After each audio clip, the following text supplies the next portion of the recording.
Good afternoon and welcome to CTV Sports. I'm Dale Schwetz, and we are live from the stadium field at the Grand Champions Polo Club for the 2025 World Polo League Palm Beach Open Final, where we have Tonkawa going up against Travieso, and it is a perfect day for polo. 79 degrees, winds gusting at 18 knots, miles an hour. You know, it was a little rainy earlier today, but the sun is shining now, and it is ready for this match. We've been looking forward to this. These two teams were very solid, earned their way to the finals, and in some ways dominated their games. They were close games at the end of each of their games, but when they came into the games, Tonkawa and Travieso, they just had a great feel. The teams, the rotation is amazing,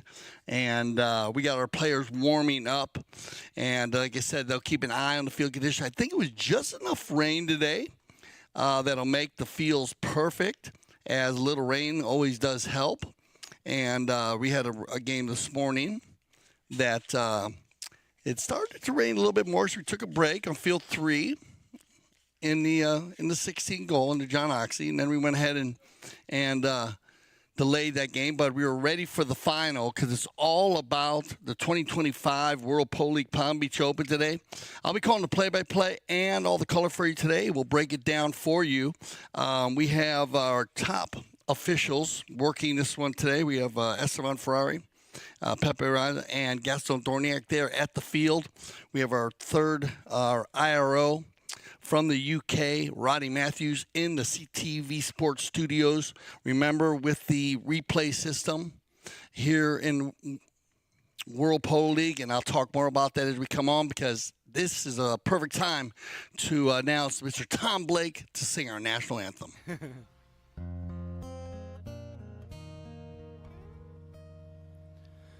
Oh, say, can you see by the dawn's early light what so proudly we hailed at the twilight's last gleaming, whose broad stripes and bright stars through the perilous fight, oh, the ramparts we watched were so gallantly streaming, and the rocket's red glare, the bombs bursting in air, gave proof through the night that our flag was still there.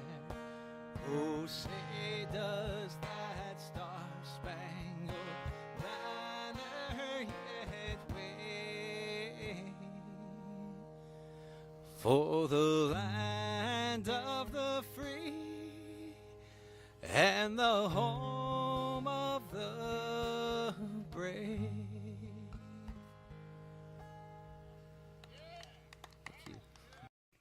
Thank you, Tom, and as always, a magnificent job there by Tom Blake.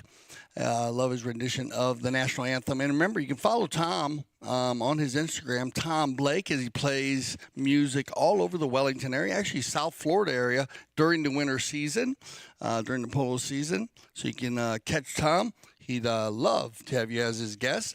And once again, thank you, Tom, for coming out today for the finals of the 2025 World Polo League Palm Beach Open Final. And, yeah, it looks like got a breeze blowing there. You can check the flags there in the background, and that'll give you an idea.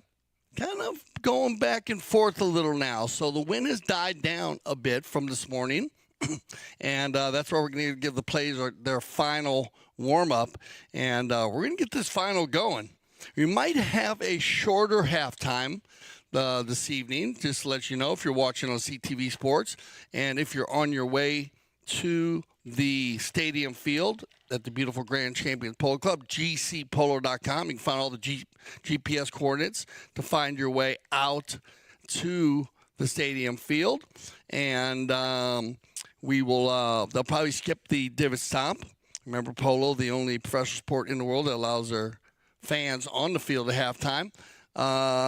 Based on the weather, just to keep the wheels rolling. And a good shot there, Lugano, one of our title sponsors. And we had a great barbecue at the Santa Rita Polo Farm for the World Polo League this week. And Lugano was there, so we'd like to welcome them. Keep an eye on all the backdrops all day long as the CTV Sports videographers will be picking up not just the play. And when I say that, we have our drone flying, and that will the drone will be up in the air based on the weather, and also all of our cameras. So we do apologize about that if there was weather to blow in. We might go to a weather break, but we'll let you know about that, and then we'll keep you advised on what's happening because a lot of times the players will keep playing as the umpires choose when the players need to leave the field. And the main reason would be lightning, but at the moment everything looks clear. We got to check with our field side correspondents and everything looks fine.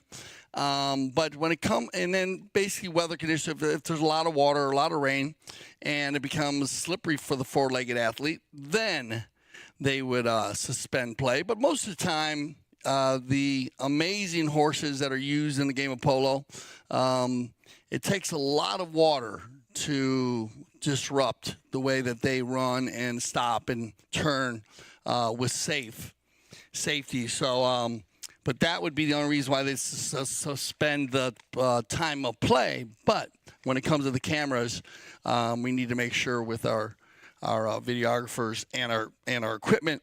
So if we do, we'll keep you advised of that. But I think we're looking clear here. I got thumbs up. They said the polo god said ready to go. There's a good shot of the tent for Team Tonkawa. That is actually a mobile unit that the Tonkawa team, Jeff Hildebrand, that travels with the team, and it is a full-on lounge, restroom, air conditioning. Everything's in there. TVs. They can review plays at halftime if they want. It's pretty cool. That's what you want to have if you're playing polo at the highest level, actually any level.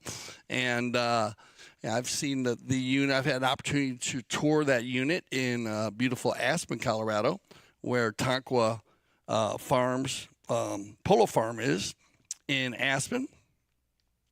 And looks like we got our umpires coming out on the field, and the players will get their final warm-ups. A few more banners in the background there. Of course, the Grand Champions Polo Club. We're playing everything from 6 to 26 goals. And if you're just joining us for the first time, well, welcome to CTV Sports. The World Polo League is the highest rated polo in North America, outside of Argentina, at 26 goals, but we do cover everything from 6 to 26 in all of our women's tournaments and junior PTF events. And you can go back to our YouTube channel and look up whatever you would like. And I got to tell you, if you've never seen a PTF event, tune into a few of those chuckers and just kind of mill around on the day that we do it, because there's a lot of games, but you'll be able to see the future of polo. And there is a bright light at the end of that tunnel, and it all starts there. And we're going to be doing our 5th event coming up here in a week. We've done 4 events for the PTF, and of course, everything goes to charities for any of those events. So if you missed the white party this year with Nick Rodan's white party and Grant Gansey and Natasha, if you missed that, you need to put that on your schedule last year, benefiting the kids' cancers and the PTF. And if not, you can still get behind those charities. Always keep your eyes open for snow polo, beach polo. You'll get all your information on all the websites, all the platforms that I'll be talking about all day long. The beach polo has moved to November, and that's great because it actually flows right into the Snow Polo World Championships in Aspen, Colorado. And then from there, if you want to follow snow polo around the world, you head to Austria, and then you go to St. Moritz for the final. And tournament, but also those tournaments and benefits helping charity. We actually had some of the ladies finish up as we had the WCT this week. And if you're interested in watching women's polo at its highest levels, you can tune into that. And I want to thank all the ladies that participated in the WCT. It was on Field 1. We're at the stadium here, and this is where Field 1 and Field 2, and they are both two of the best top fields in the world. So it's a great spot to watch and view polo. It looks like we've got all of our teams lining back up. And I want to take this time real quick just to say a big shout out to Carolyn, who Tony Calle's grandma. I know she's watching. She's also a Gator fan, so congratulations, Carolyn, as the Gators are moving on in basketball. So, but I'm going to say hello to her right now because I know she's going to be cheering today. But let's go with the team today. Team Tonkawa, they're going to be in the white jerseys. Please put your hand together. Pulling the team, number 1, Mr. Jeff Hildebrand. He'll come in at an A-rated. Playing the number 2, and he's been playing stellar polo at 6 goals, Mackenzie Weiss. Playing the number 3, and these two gentlemen are two of the top players in the world, and you'll see why. Mr. Pablo Mac Donough on 10 goals, and then Juan, Martín, Nero, and they are so much fun to watch. 26-goal team, Team Tonkawa in the white. They usually wear the green. Going with the white today, but let's go. It's going to be Travesio, and they're wearing their purple and white, and when they do, they seem to win a lot. So Tony Calle will play the number 1. We call him Tony Ippy Calle at 3 goals. This man, very strong at 7 goals. Pipe Vercelino, keep an eye on him. And then captaining the team at 9 goals, Juan Martín Zubia. And then welcome Mr. Fred Mannix. And, of course, hello, Canada. And I need to get this out of the way also, but Fred Sr., Fred Mannix, welcome, sir. It's a blessing to have you tuned in today. Good luck. I know you're cheering your team on and your breeding operation. We're going to talk a lot about the horses, as Fred's father was an avid polo player. Fish Creek, if you know it, and you've been in California, one of the top organizations, and Fred was a huge part of my polo career and many professional players and novice players. So Fred, thank you, sir, for everything you've done and you still do, and good luck today as he'll be cheering on his son, Fred Mannix Jr., who'll be playing for Travieso. He's actually out in Palm Desert, and I heard all the grandkids are out there with you, Fred. So have some fun as Fred, your grandson, is playing very, very well as he played in the PTF a couple weeks ago. Sure, we saw that. So good luck to all the grandparents out there. Shows you how much energy we have, and they're avid CTV sports viewers. So thank you for tuning in, everybody. Here we go. First chucker action. They're going to get it going. Sun is shining on the stadium field at the Grand Champions Polo Club. This one will go all the way to the end, so keep an eye on them. First bowl-in is going to be won by Travieso, but turned around and controlled by Mac Donough. Pablo, 10 goals coming off his Argentine Open win with La Natividad. So he playing with Juan Martín Nero, who he played in the finals against, but he's actually won the Open with La Dauphina.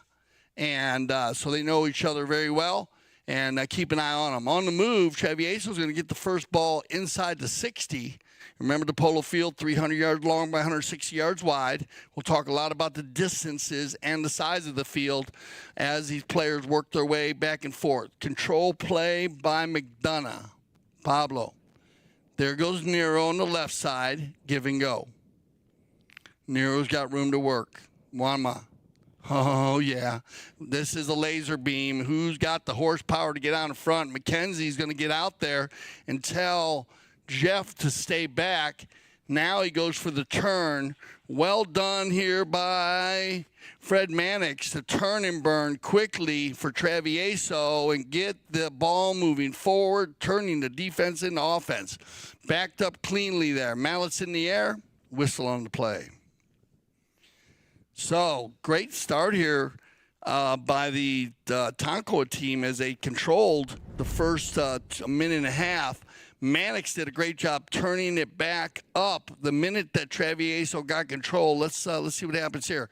Oh, they come together there, and it looked like, I don't know, I think it was Juan Martín Nero. He played in the finals against, but he's actually won the Open with La Natividad. So he knows each other very well, and keep an eye on them. First bowl-in is going to be won by Travieso, but turned around and controlled by Mac Donough. Pablo. There goes Nero on the left side. Give and go. Nero's got room to work. Juanma. Oh, yeah. This is a laser beam. Who's got the horsepower to get out in front? Mackenzie's going to get out there and tell Jeff to stay back. Now he goes for the turn. Well done here by Fred Mannix to turn and burn quickly for Travieso and get the ball moving forward, turning the defense into offense. Backed up cleanly there. Mallets in the air, whistle on the play. So, great start here by the Tonkawa team as they controlled the first minute and a half. see what our Mount officials decide, but I think Travieso is going to get the call here because you had two players riding towards that ball. So, yeah, smart play here by the Travieso. I think it was Mannix. Fred actually jumped in there and made it two players. So when Juan, Martín, Nero was going the ball, he went up there and engaged himself, got the focus going where there were two players. And when Pablo comes to steal the ball, he's meeting two players. One meeting two would be the call. And in the background there, you can see Pipe, Vercelino. He's just has a little tack time. So we'll make sure his pony is okay. And it's going to be Fred Mannix. Big ball by Fred, and this is what he's done so well. Fred Mannix is drive the ball and drive for show, putt for dough, and this is a perfect power pole play. Watch this. This is 150 yards from the center line to the goalpost. So there's the 30-yard mark. So that's 135. And Fred lays it right out in front, and Pipe gets position on his man and gets the finish, and Travieso will take the early lead. That's what you want to do when this team, when Tonkawa gets going. They've been very strong when they get a lead. So Travieso wants to try to take advantage of every opportunity they can. Let's see, we get another bowling here. Now, remember, anybody, if you're new to the game, we do switch directions after every goal scored. The ball came out of the bowling there at 45 degrees, and the Travieso player looked like they were trying to get out.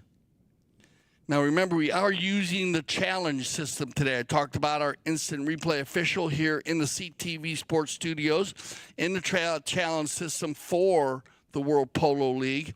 The teams will receive 2 challenges, 1 per half, which means they can challenge the call of the umpires. They can challenge the call made, or they can challenge the ball placement. Looks like we have a little break in the action here, so we will see. You might get a challenge here, as they might challenge. It looks like they got the foul. They might be challenging the ball placement. We'll check with our field side correspondent. And so they are working this out, so we will take a little time as they work the challenges. Then remember, we also have the triggers in place. The triggers are used by the officials to embrace the technology, and they can use the triggers to check and see if a goal was in or out, check and see if the ball is in or out from the sideline or the end line, so if it goes out of bounds or not. They can check to see if a safety was committed. That's when a defending team hits it over their own end line. And then they can also use the cameras to trigger anytime you have contact between 2 four-legged athletes or 2 two-legged athletes. Any unsportsmanlike conduct also can be looked at. And with the World Polo League, looks like we got the call came in.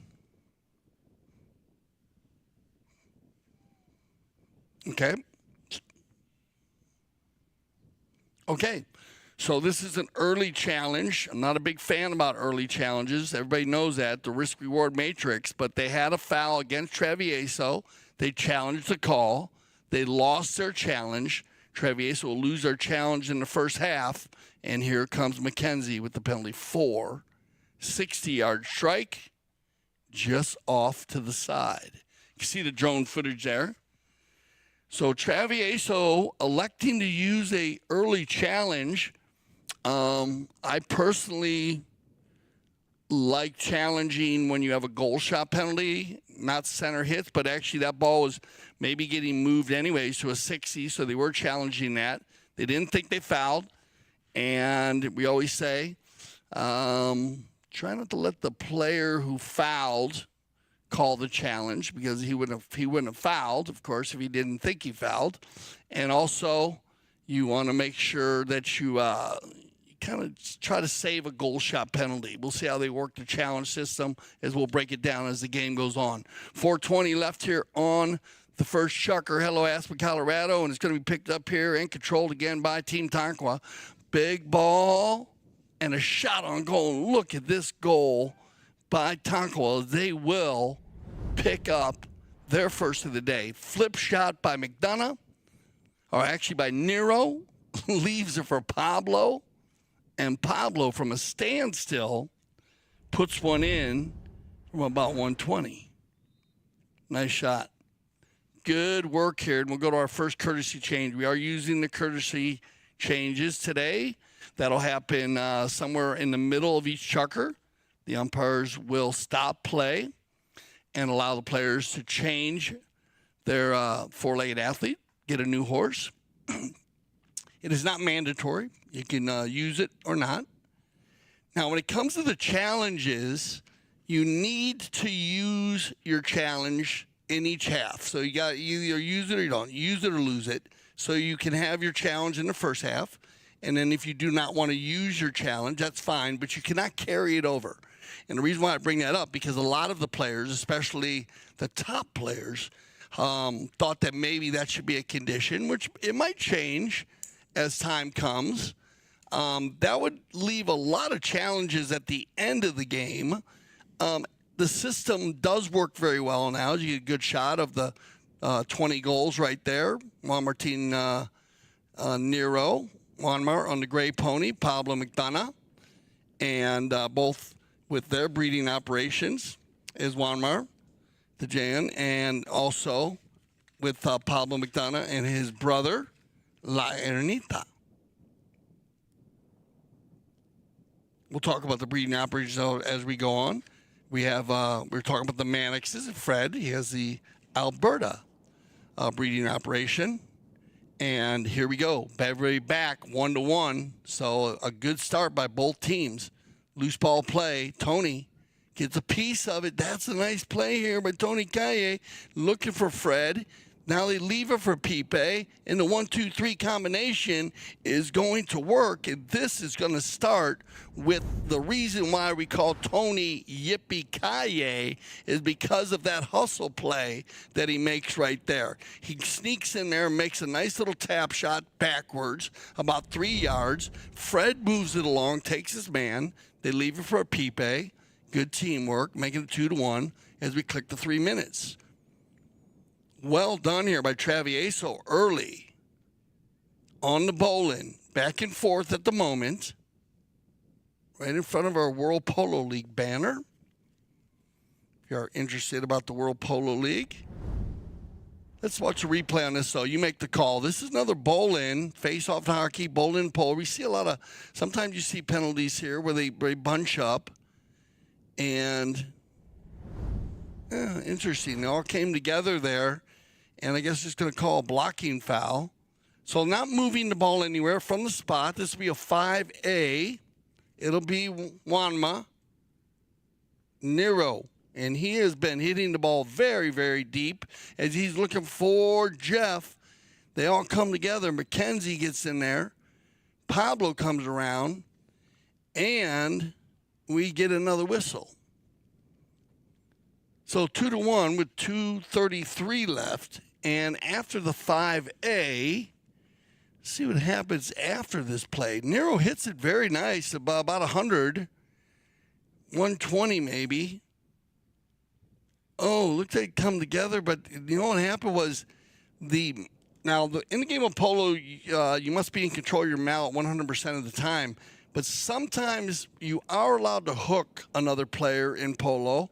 You must be on the same side. That player is making a play on the ball, and you must make sure that they're making a play on the ball. You can't just hook a player like you're jousting on the field. On this play here, Mannix and Weiss come together. The mallet slips up the opponent's mallet. So Fred's mallet actually slides up Mackenzie's mallet, and it looked like it might have hit him in the shoulder, which is completely unintentional. No malice involved at all. And the umpires do have the ability to check this one if they'd like. This is the reason why we have the triggers in place. If they need to look at this, they can send it into the instant replay official. Here's the play right here. Keep an eye on the two furthest players down the field. Right here, they're coming together on the right side of your screen. Watch the mallet slide up right there. And just bad luck. I think Fred rode right over. Great sportsmanship. Yep. And Mackenzie's going to start out with a. He's a tough player, man. He's had a tough month. He's had a few mallets here and there. It does happen in polo. It's kind of interesting with the mallet. The mallets are made out of cane, wooden heads. The handles are designed for players on how large they like to have a handle. Similar to a tennis racket, does have more of a feel and a groove cut out of it to give your hand an opportunity to have a better grip. And but when they do hook, and with the velocity of the mallets, and sometimes they do, like I said, a mallet will slide up another mallet and maybe catch a player on his hand, shoulder, chin. As Mackenzie right there. So Mannix on the scene. We also have our in-house veterinarian, Darren Tamplin, watching over all of the horses on the field today as he does travel with the Grand Champions Polo Club. AspenValleyPoloClub.com if you want to play polo in the summer. AspenValleyPoloClub.com, July and August. And Darren, he observes and takes care of over 500 horses. And that's from young babies that are being bred to horses that are retired. But during the games, they'll evaluate horses as we evaluate the players. So in this case, they'll keep an eye on Mackenzie, make sure he's okay. And I want to thank our paramedic staff who do a fantastic job covering all of our polo. And the umpires in procedure will now also talk to Mackenzie through the game. And if he was feeling a little dizzy or because it did hit him in the chin, they will make sure they take care of that, evaluate him, and keep him safe. Okay, so we had a possession play. So we're going to get a fair play possession for Travieso. 2:22 on the clock, still in the first chukker. 2-1. To be picked up here and controlled. And it's going to be Juan Martín Zubia. And Zubia is going to get this ball moving forward. Look at this ball by Mannix. Into 60. And no whistle on the play here. And Zubia's going to finish this. And Tony Calle jumps on this. Juan Martín Nero, he said he had the line the whole time. Now that's the end of the play. I don't know if we could play that back a little bit, guys, to see where Tony came in, because Nero thought he was established on the right of way, but Tony came in there, stole it from him, and Nero kind of looked over his shoulders, but no whistle on the play. We call that a non-call on the play. And they'll pick up a goal, 3-1. Here we go. And it's going to be Juan Martín Zubia. And the Amizeta breeding operation. And I got to talk a little about Juan Martín as he is riding a lot of his horses from his breeding operation. So he's congratulations to him. Very successful. On the move here, Team Tonkawa looking to get this one within one goal. Less than a minute left. Stolen away by Pipe. Mishit. Control play. Taken forward. Good ball control now by Mackenzie Weiss. Mackenzie. Staying calm, cool, collective. Works it inside the 60. Everybody comes together right there. You can throw a blanket over 1, 2, 3, 4, 5 players as we'll get a whistle on the play. And That will be in our final 30 seconds. So right here, you can see how number 3, Juan Martín, was pushing a player across. Now, we might have to extend the time here because it looks like they're going to play this out.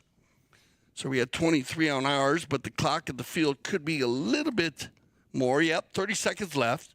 So they will play this final penalty shot in the first chukker. So that'll make an opportunity here for Tonkawa to get it within 1 and making it 3-2. Looks like Mackenzie is going to do the honors. Playing very well on 6th goal, Mackenzie. Open goal penalty, 30-yard shot. Ooh, a Remington, close. A close shave right there, but hey, it's a game of inches, so that's all it counts. 3-2, and the ball's still in the umpire's hand as we have about 5 seconds left here. So that'll end our first chukker play. This is going to be an amazing 6 chukkers. 5 more left. We'll be right back with our second chukker of the 2025 World Pole League Palm Beach Open Final.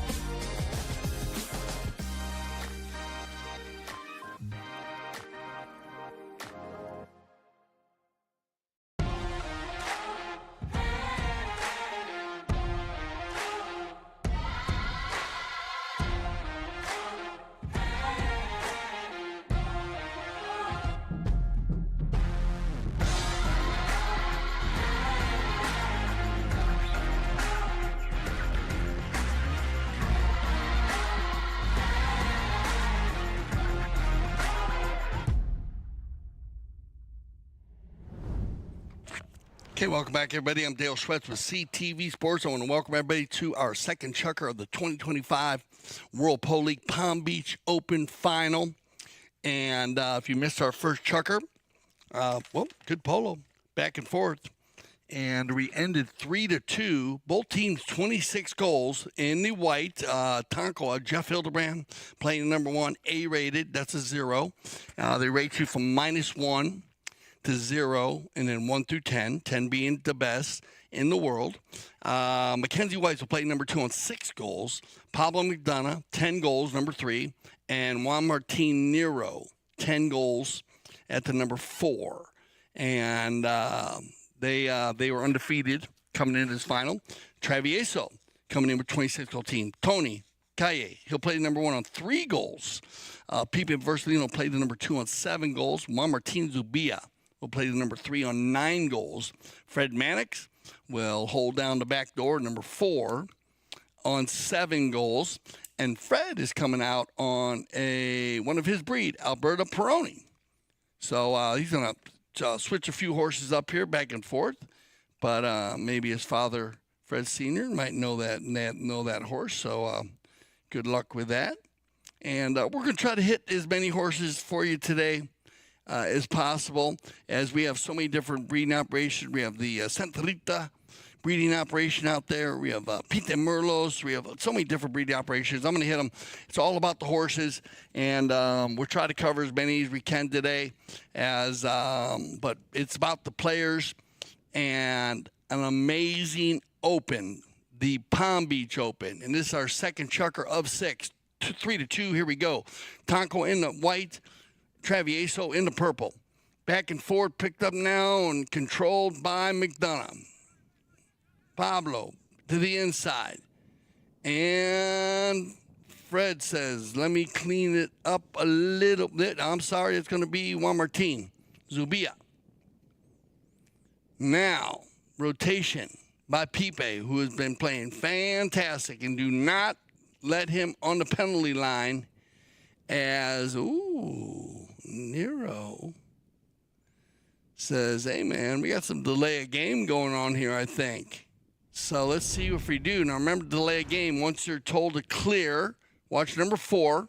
Once he clears out of the way, now he clears, and he goes here. Now he's got to use it. And right there is when he's delaying the game.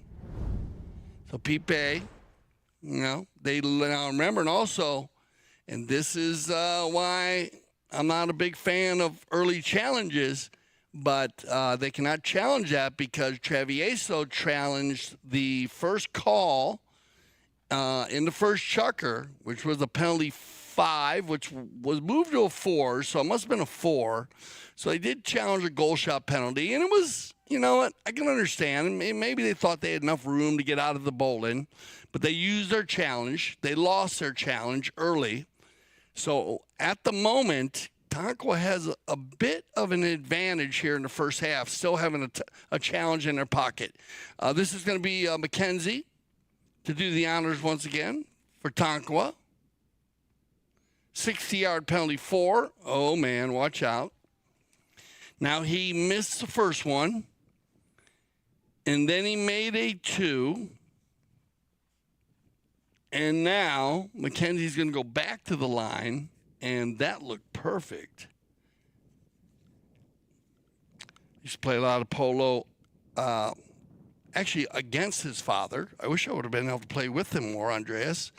His brother, Christian, plays also and actually was one of our producers here at CTV Sports for a while.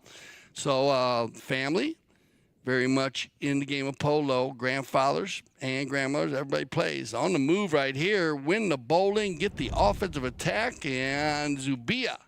And this is going to be Tony Calle. Calle is going to find Zubia. Zubia gets out in front of Pablo. And Pablo could do nothing there but just kind of watch Zubia finish the goal. And a great power polo play by the Travieso team. Back to the center. Quickly moving around the field, both of these teams. I mean, it just shows you how quick they came out between chuckers. And look at this. Tony Calle is going to win the bowling, get the offensive attack. Everybody overrides, picked up and controlled by Pipe. Pipe comes back to the center. They got to let him clear. So a little racing and rubbing there, a little trade and paint. In the inside, Zubia. Nice try, Fred. Pipe, backed up cleanly, stolen away by Mannix on Peroni on the move. Dark Bay Pony. Now it'll be Zubia.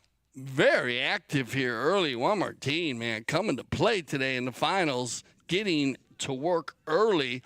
Tony Calle. And Tony's going to sneak in there. And Carolyn now. You like those Gators? Well, guess what, Carolyn? Tony Calle, your grandson's going to pick one up here early, and this is a great give and go. No play by great play by Nero. Could not make a play. Number 4 in the white. Knew that he would have fouled. If he fouls there, it'll be a penalty 1. So, Juan Martín just, he knows when he's, he's one of the best in the world. You just had to kind of just play that game out. And so Calle with an opportunity to put one on the board, and he finishes. So well done, Tony. Shout out to Wendy, his mom, and and Michael and his brothers play, and his father, Teo, also plays in the World Polo League. They also all play at the Aspen Valley Polo Club. I cannot stress the Aspen Valley Polo Club any more than I do because it's such an amazing place, so I talk about it a lot. In July and August, they do play in September. The polo school's open. If you want to play polo, and we've had a lot of people come in. The women's polo, I think, is still continuing. They just did WCT, but I think they're still playing. They're also going to be still playing the women's league. And I got to meet a lot of the ladies at the stadium the other day after the WCT, which is, of course, in honor of Sonny Hale, and who was a pioneer and just did so many things at such a young age. We lost her at 48 years old. She battled cancer, breast cancer, and always giving support and love to her family. But we had that in honor of her. And I got to meet a lot of and it's amazing, a lot of the younger ladies that are coming on now. The women's polo is growing leaps and bounds. They're going to get back here for the courtesy change quickly. And look at this. When you got players waiting, ready to go, you know that these teams are organized and lined out, as we said, dialed in, I use the term. Back to the center on the bowling. Zubia. Well done, Juan Martín Zubia. Juan Martín Nero and Juan Martín Zubia. Two grays going at it. Zubia gets a piece of it. Juan Mar's going to save it. Look at this pony. La Ernita. Breeding operation as Pablo Mac Donough spins on a dime there. Releases it. But Fred is going to get there quickly and turn it around to bring it back in now for Travieso. Loose ball. They leave it for Juan Martín. Zubia comes off the pony. Now he'll reload two off the pony. Oh, man. Poor Mackenzie, man. He's becoming a shooting gallery in there. That's why I said he's had a tough month. He actually want to give a shout out to the Satai, Melissa Ganzi, Gonzalito Pierez, Nick Rodan, and Santi Tocolino playing for the Satai team in the USPA US Open, 22 goals. And they went to 7 chukkers the other day in the first game of the Open. Mackenzie played for the pilot team. And he actually he had a couple bad luck plays where balls kind of miss hits.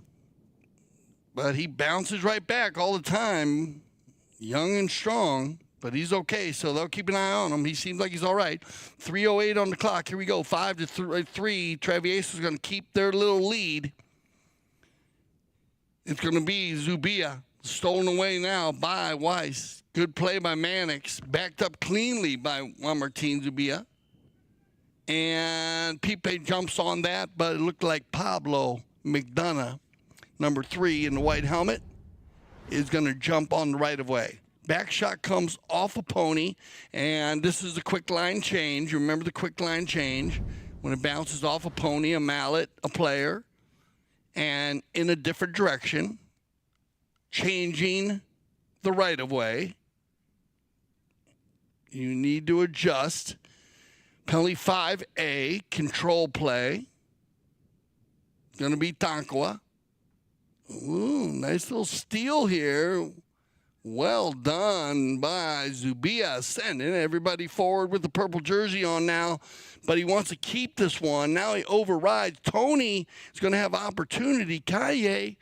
And, oh, man, bad luck for Mackenzie. I think he's going to get caught on the right of way here.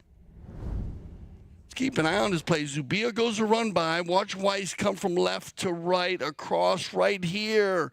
And that's where they get him. So well done. Heads up play here by Tony Calle. Closing the window. The distance between him and the player who's blocking. Great horsepower. I had a great conversation and interview with Teo Calle. And we talked a lot about the horses. They're very happy with their string of horses this year. Pipe, Vercelino, first opportunity for Pipe from the penalty line. Penalty 3, 40-yard shot. Man, this guy swings so easy. Pipe Vercelino. I talk a lot about his penalty shooting. I think last year he was definitely one of our top shooters.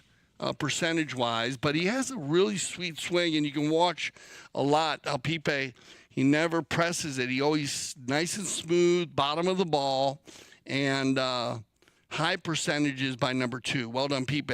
He's going to double up here 6-3. Good job by the Travieso team, but they need to keep the pressure on Tonkawa. They are strong, especially in the 5th and 6th. Loose ball play looking for Tony Calle. They all come together. Control play by Nero. Back to Mackenzie. Weiss takes on 2 or 3 players, still has control.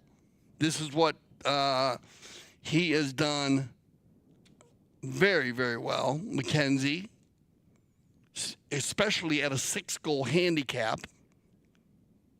Now we get a whistle, and let's see if there's something that happens in there, because Mackenzie goes to break right there. So you saw, and 2 players come together right there. So there's a number of little plays. Let's see which one they decide to pick.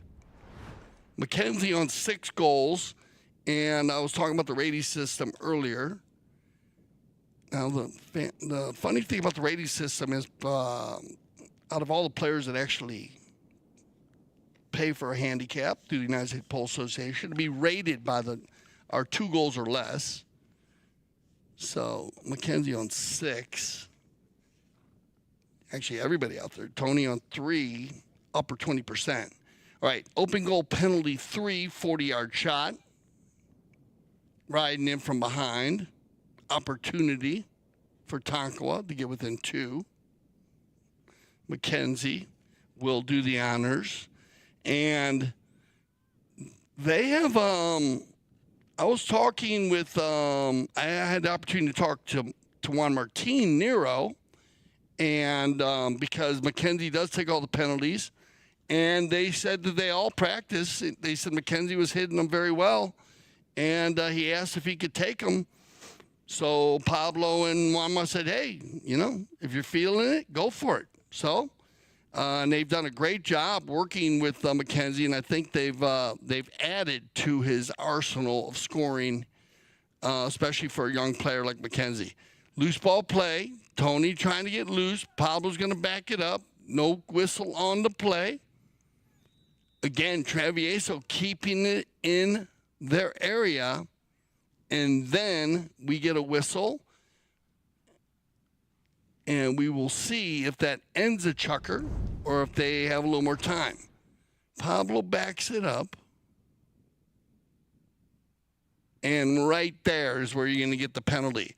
So you saw that ball was coming 45 degrees across the field. We have a player with the purple coming from right to left. Both players following the right of way. So both players have a right of way to go to that ball. Player on the offside, the right side, will have the advantage there. Player on the right side of it, on the near side, comes over from right to left. They move it to center from 150, Nero. Oh, boy, watch out. This ball's going to carry. Juan Martín Nero backed out of there cleanly by Zubia. 23 seconds, Nero. Shot on goal from a standstill. That ball looks good.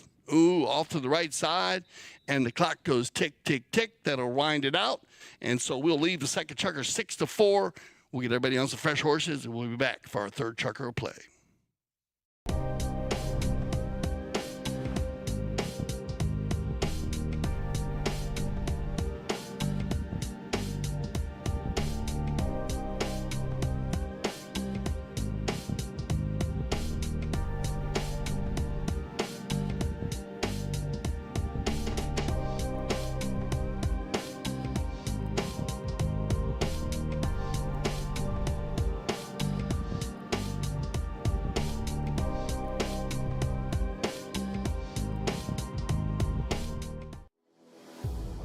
World Polo League is back.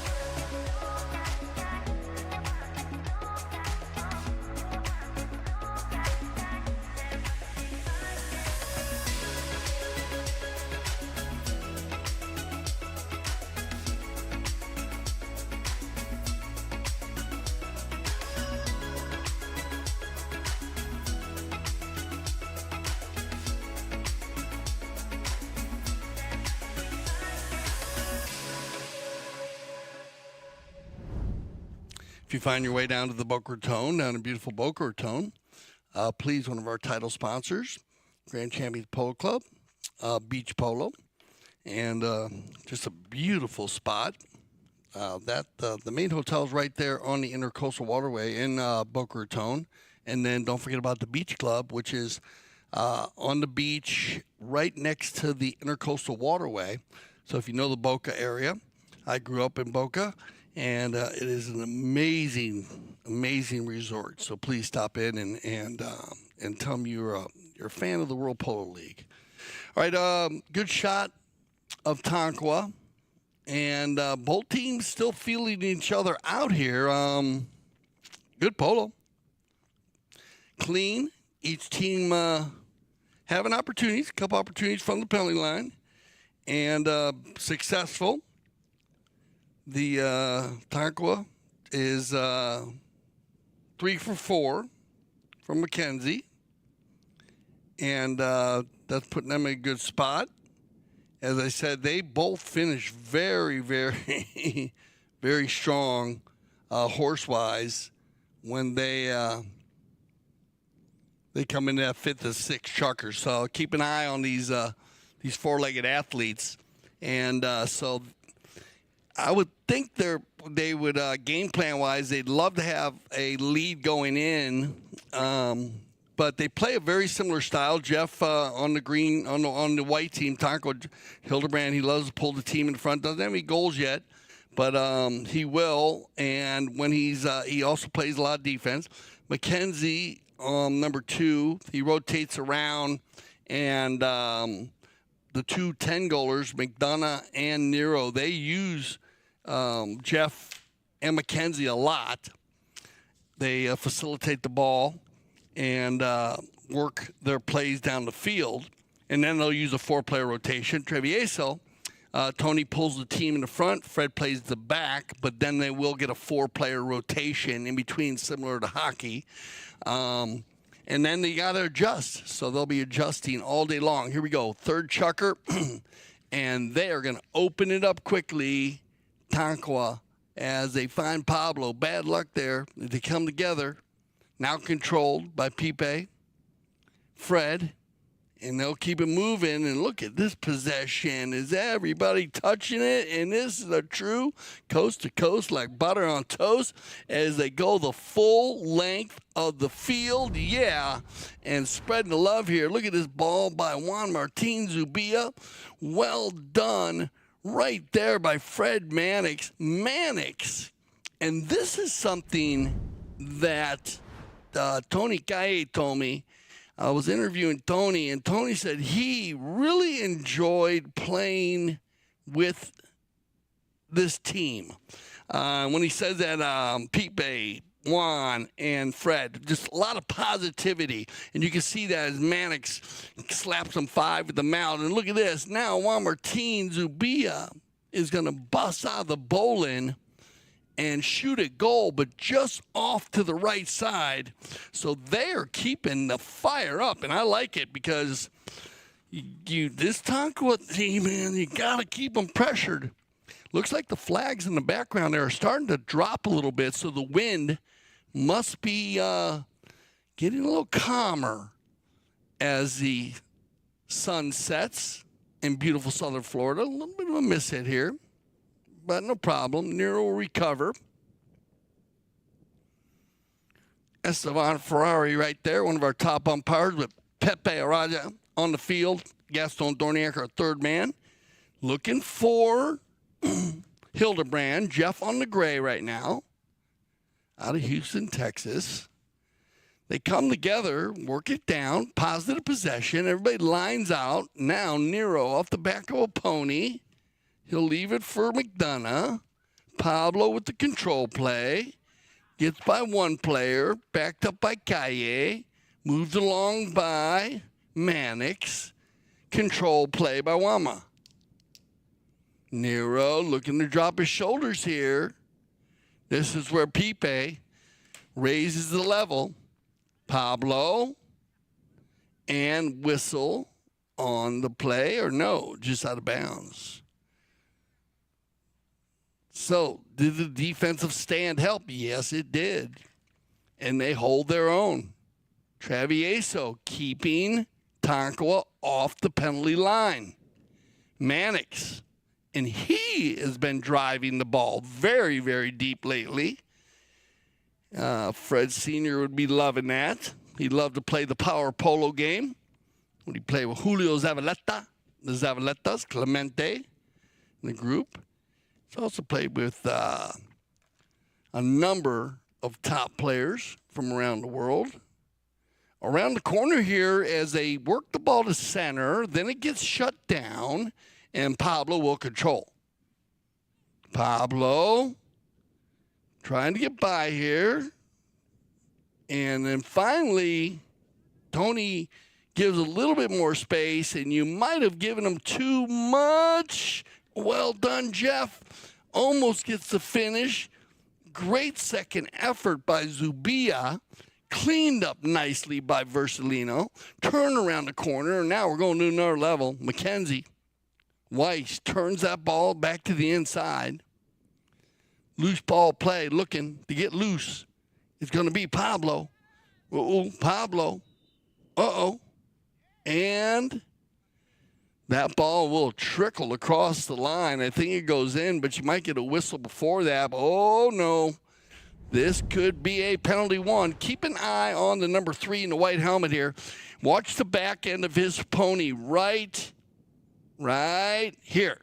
Right there is where he gets hit behind the saddle. And then you have a player kind of coming in front there. So we'll see what they decide, which one they decide to call. But they are going to call the penalty one. So the penalty one in the game of polo is an automatic goal. And with 3:17 on the clock, Tonkawa is going to get an automatic goal. And that will give them possession back in the center. So the penalty one, when you foul a player in the vicinity of the goal to save a goal, then they give a automatic goal. And back in the day, they used to throw the ball in, bowl the ball in right there in front of goal. So it gave you an opportunity to try to win a bowl in at right around the 30-yard line, just inside the 30. But they've changed that procedure for a number of years, where now you switch directions like you would when you score, and then you get possession. And it becomes a big play because I think last week we here on CTV Sports saw at least 3 different times in 3 different leagues, from 6, 8, 12, 16 goal to 26 goal. Teams get a penalty one and then get control in the center and score again. So let's see if they can get it done. They need it. Down by 2 at the moment. Nero fires ones down, gets picked up, and then we get a whistle. And let's see, you make the call on this one. This ball's kind of moving around a lot. Looked like they moved it out to the left. And then it looked like Pablo says, hey, I got the offside here. And so what happened was one of the Travesio players moved the ball from right to left and went back to the offside, the right side of the pony, instead of staying on the left side. Pablo established himself and gets the foul. So hence the reason why the penalty one is so big. See what can happen? You get the goal, and then you come back to center, and then you work some magic, and now you get another penalty, and they're looking for a 2 for 2. Mackenzie from the 40, open goal, 30-yard open goal penalty. Butter, no problem. Mackenzie keeping it going. Very good job. And we have a 1-goal difference. That's going to be close. This game will go right down the end. We'll send them off for halftime. Like I said, it should be a quick half. We'll see if the teams need a regulation is 5 minutes. But be careful when you do take a break at halftime. They will probably be coming back pretty quick, but we'll keep you advised. Here we go. 2 minutes left here, 2.5 minutes left here in the first half. 1 goal difference is going to be Tonkawa, and they have controlled the third chucker here. 2 unanswered goals, turned around here and controlled by Zubia, and oh, man. Once again, man, poor Mackenzie. But nothing like youth. He's a strong athlete. Take a look at this. Comes together here. Oh, just got up on the handlebars a little bit and then rolled off. And great job there by Zubia to help him out with his pony. Now, Mackenzie will have the opportunity here to change or stay on it. This horse, we're right around the courtesy change. I think they used the courtesy change. Yeah, 209. So he's going to stay on the chestnut. See his blankets right there. MW, Mackenzie Weiss.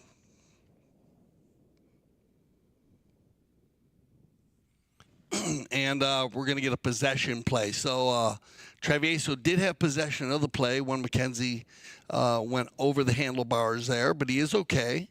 So he'll continue to play, and they give the fair play. And here we go, 2 minutes left in the first half. Everybody going forward. Wow, look at this pony Mackenzie on. Good rotation, no, by Zubia. Now, Mannix is going to crush one under the neck, and this is one from Pete Merlos. He put this on this time, his horse.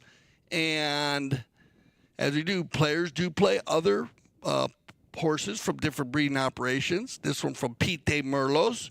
On the give and go, it's going to be Zubia to Pipe Vercelino in the corner, working together. Nice shot on goal here, and that ball's going to cross just in front. I think it's going to stay on the field.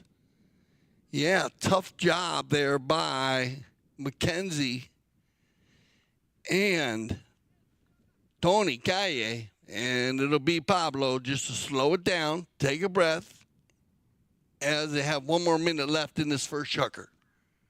First half, I do apologize, I beg your pardon. Mannix, regrouping now. Fred, offside, near side, very smooth. Leaves it now for Tony. Calle, this is a pretty pass, Tony. Cleaned up nicely by Mackenzie Weiss. That's going to get it over to Jeff Hildebrand. Jeff doing a fantastic job getting it out of the danger zone.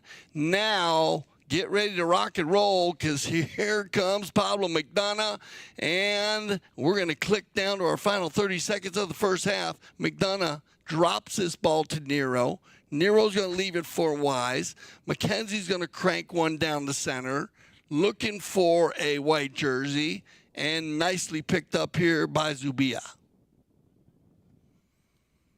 Right off coming, deep neck shot by Juan Martín. Met and turned by Nero. Juanmar, they got to give him one here. Pipe, he does. Down the center. They come together. 2 players working well together, and now picked up by Mannix, but the clock will go tick, tick, tick. That's going to end it. So 7-6, and what a half. We'll get the umpires on some fresh ponies, get them all organized. Here's our stats. Should be very close. 7-6, back and forth. Shots on goal, 9-8. Knock-ins, look at that. Great shooting by both teams, 3-1. Throw-ins, though. Wow, Travieso winning 12 out of 13. That needs a change for Team Tonkawa. They'll get with their coaches, trainers, get ready to go, and we will see you for the second half of the 2025 World Polo League Palm Beach Open Final. This place is special because of the unique environment and nature that you have around here. There's an endless amount of things to do here in Aspen Valley, so this is the place to be in the summer. Great group, it's like a big family. We're all, on the field it's intense, we compete, but off the field we do a lot of fun stuff. Oh, it's like playing in the polo heaven. It's perfect.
Have an opportunity. Santos Bellini gonna fire one from 60. Oh, off the post.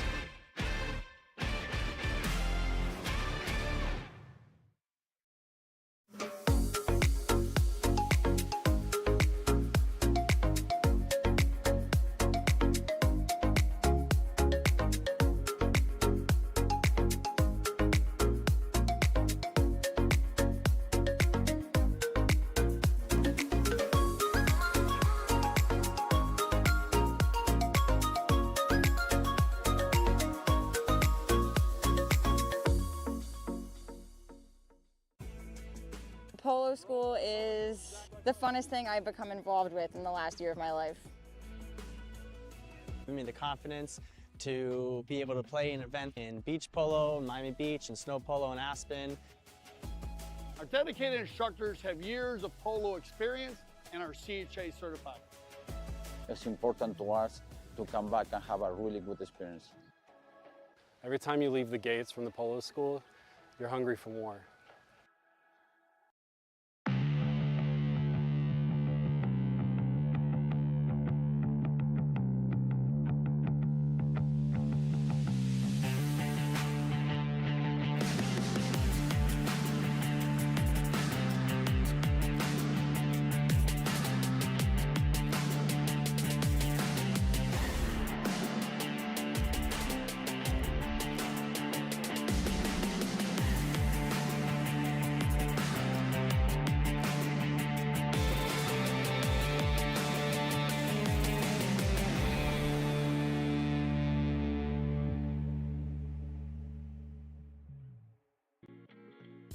This place is special because of the unique environment and nature that you have around here. There's an endless amount of things to do here in Aspen Valley, so this is the place to be in the summer. Great group, you know, it's like a big family. We're all, you know, on the field it's intense, we compete, but off the field we do a lot of fun stuff. Oh, it's like playing in the polo heaven. It's perfect.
have an opportunity.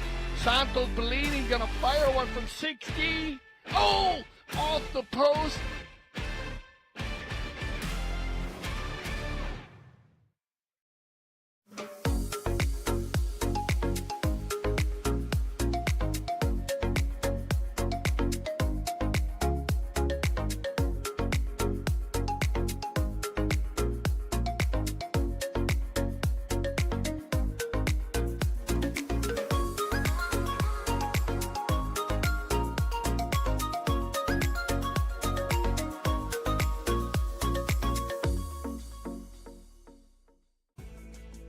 Polo school is the funnest thing I've become involved with in the last year of my life. Give me the confidence to be able to play an event in beach polo, Miami Beach, and snow polo in Aspen. Our dedicated instructors have years of polo experience and are CHA certified. It's important to us to come back and have a really good experience. Every time you leave the gates from the polo school, you're hungry for more.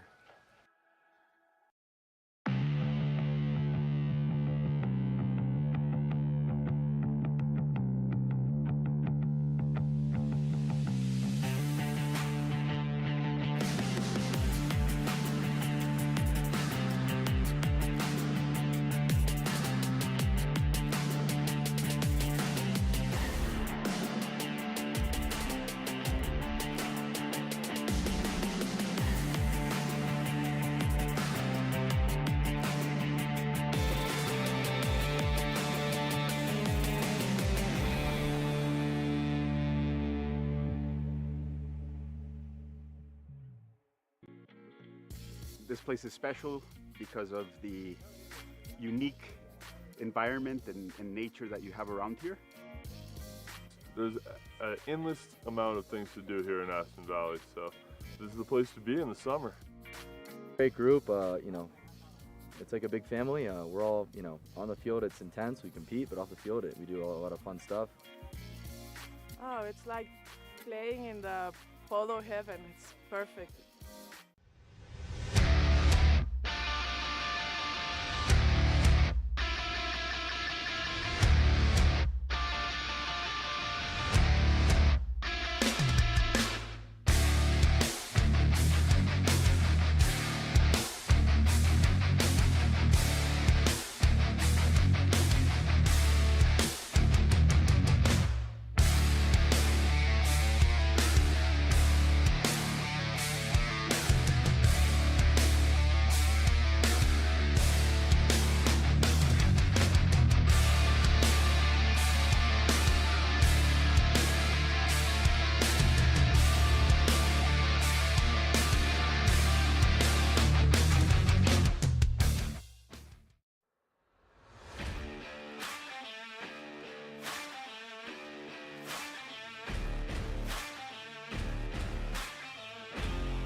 Have an opportunity. Santos Bellini gonna fire one from 60. Oh, off the post.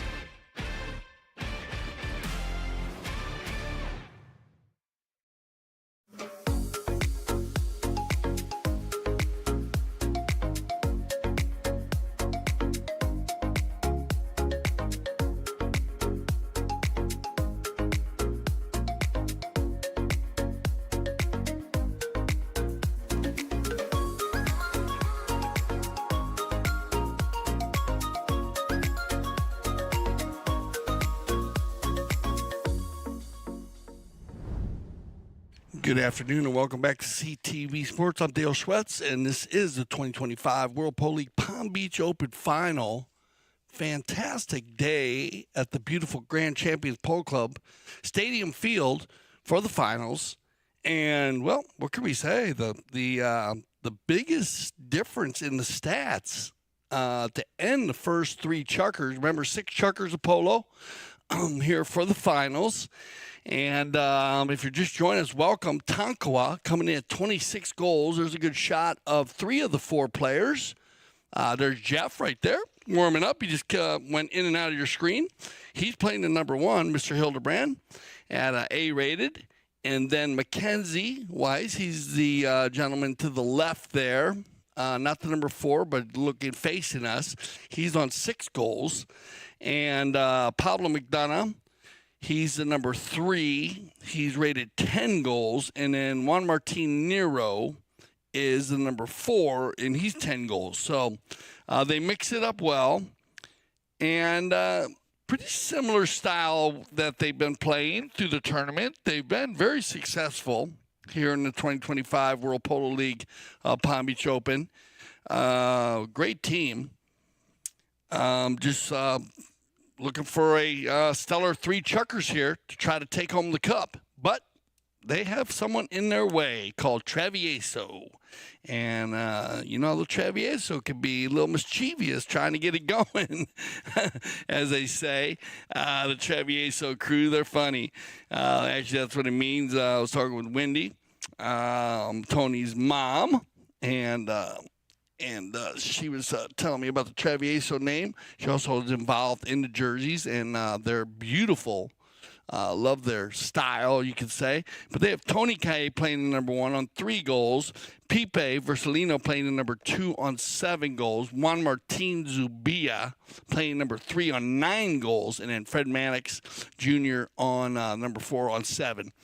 Great game, 7-6. 2 very, very strong teams. And then right in front of the Casablanca banner, we get our first penalty of the second half.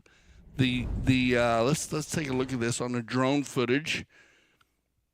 McDonough, Pablo with the back shot, and then you get a whistle there. So 2 players going to the same ball. They're going to say that the number 2 in white had a lesser angle. Now you might get a challenge on this, and this is going to be an early challenge. Maybe not. Maybe we just have a timeout for a horse. We'll see. But it looks like they're kind of milling around a little bit. And we'll check with our instant replay official if they do decide. Now, I am not a big fan of early challenges. I'll tell you that once, twice, and 3 times my lady. But I like to save them. Now, in the first half, Travesio used their challenge early and lost it. And then the Team Tonkawa did not need to use their challenge or did not use their challenge. And they left down by a goal. So we'll see how this works out. But it looks like, and we'll check it out, what was going on out there. As they moved it down to the 60. So they might be talking ball placement, but if there was a foul, it was right on center, so definitely was going to be moved. And that will give an opportunity for the Team Tonkawa in the white to get the equalizer early. We'll see if they go for it. And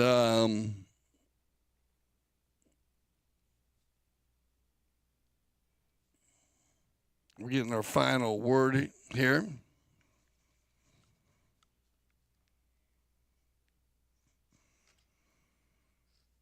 Oh, so they are going to lose their challenge, or it was inclusive. So no, the call stands. So it was inconclusive. The ability to check, to use the cameras, and sometimes it does happen based on the angles or wherever they're at. So they will still keep their challenge, but they actually the foul does stand. So they were calling. They did not think it was a right-of-way violation. I thought it was actually a pretty good call. But it was weird. It was really close. And those are the ones that, people will challenge because where did the ball cross over another player's shoulder, or where did he get the lesser angle? But in this case, we did get a 4 out of it. No goal out of it, so everything will stay the same. Here as we move forward, 6 minutes left in our final 3 chukkers of the finals of the 2025 World Polo League Palm Beach Open Final. And they get control here, Mannix. And now the control play by Nero, and he's going to find McDonough, Pablo. Little rotation play there by Fred, as looked like he was going forward, then back, and now they turn around and work it forward, and it will be Fred, and he's going to get a piece of this one and work it down. Cross field, good change of field here by Mackenzie, and he's got Juan Martín Nero. Juan, like when the Tonkawa team, when they have the number 4 go forward, they'll use that rotation here. You see how they rotate around as Pablo will control, but he's got Nero in the rumble seat. Ooh, broke it up nicely. Ooh, bad luck there as Tony did break that play up, and that was 2 high goals right there, 20 goals of players, 2 10 goals. Oh, man, this is where Juan Martín Nero was deadly during league play. Watch this play right here. He's all the way out. Remember, it's 160 yards wide. Look at this shot. So 80 yards from the center, and Nero taps it off the boards one time and just hammers it. Well done, Juan Mar, getting the equalizer. And this is going to be the first, no, it's going to be the second time. They actually been back and forth here. It's a bit of a roller coaster early. Travieso did leave one up, but too close to call. The only difference was that they won 99% of the bowl-ins, but otherwise everything else was pretty even across the board. To the inside, picked up here by Fred Mannix. This ball's got eyes, Fred. Oh, just off to the left side, but nice attempt by Fred Mannix as he shoots that ball, and that'll take us into our courtesy change. And looks like Fred's going to get on another one. Fred's going to get on Alberta, another one of his breed, Monaco. And his wife, Chelsea, is Fred's wife, is so into the horses. She loves the horses. She does an amazing job with them. And she also plays. Their son plays also. And that's what I was saying to Fred Sr., that his grandson been playing very well. We were watching him play in the PTF, and I was amazed to see the difference. We get to watch them grow. Well, they all grow every year when they're young, and but it's nice to see the players develop. And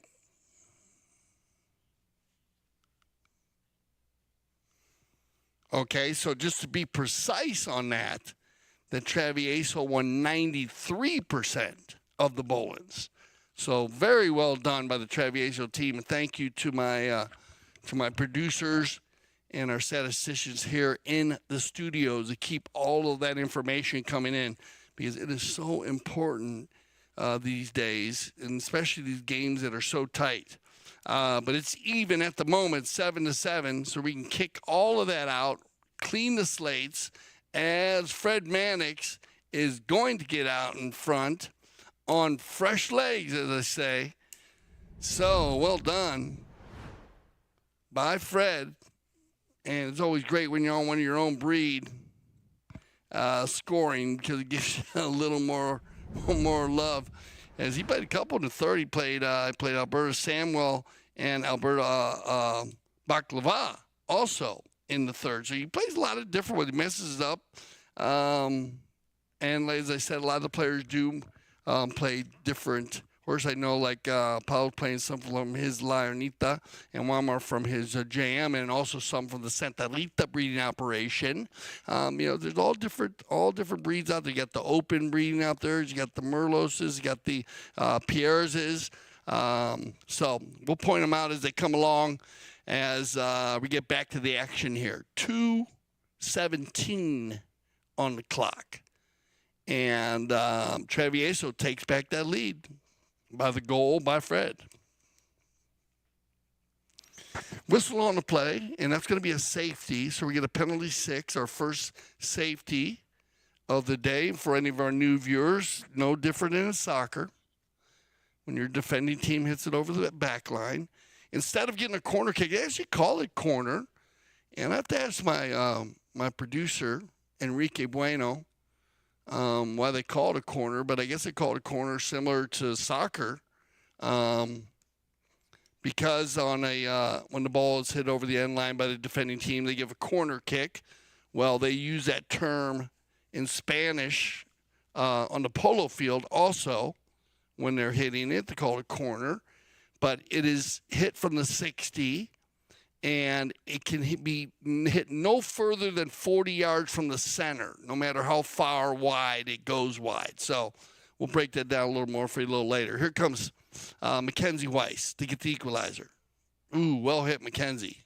Oh, yeah, he is dialed in, Mackenzie Weiss. Got the first one. He missed one earlier, but after that, he's been on fire from the penalty line. Love the swing. Love the way the ball goes straight up in the air. Because remember, it's only 6 yards, and the closest defender is 30 yards from you. So that's pretty close when the ball's going, 90 to 120 miles an hour.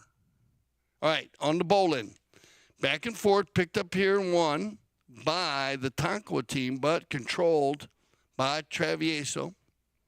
And it will get turned around by Zubia, playing a great captain today. Keeping the pace under control, Zubia. Loose ball play on the outlet pass. Fred's going to come in on defense. Moved along by Mackenzie. And, Jeff's going to get an opportunity here. Hildebrand coming in from left to right. Nice pickup, Jeff. As he gets it moving, Pablo goes for it. They will control here, and we're going to click down to right around a minute left here in the fourth. Who's going to get a run here? Will someone get a breakaway as they work this one all the way back? Watch out, Mackenzie. Here comes Mannix. Fred getting in there now. Tony gets involved. Everybody chopping away at it, trying to get loose. Pipe gets a piece of it. Now Fred comes involved. Again, they'll come back together. Nice little give and go from Nero to Mackenzie. That ball gets shot and rolling and had the legs, but just off to the side, and that ball will roll out of bounds. So when we return for the fifth chucker, Travieso, you're going to get a great shot here of the stadium field. Look at that beautiful field there, as we have a lot of fans out there. We will return for the fifth chucker with a knock-in for Travieso. Stay with us. We'll be back for the fifth chucker of the 2025 World Polo League Palm Beach Open Final.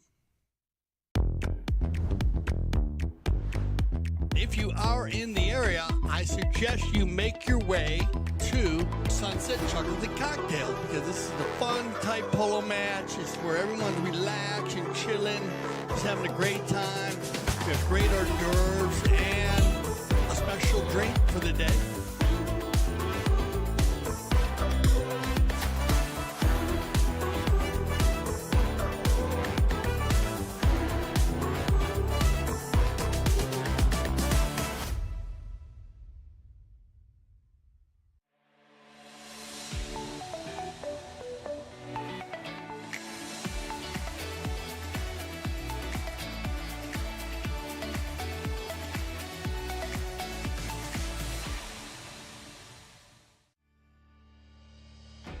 When I founded the Taqueria 48 years ago, the goal was to service polo players fieldside and carry a complete line of polo equipment.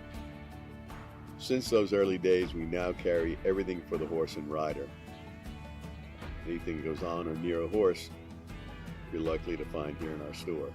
We still have polo equipment made by polo players for polo players.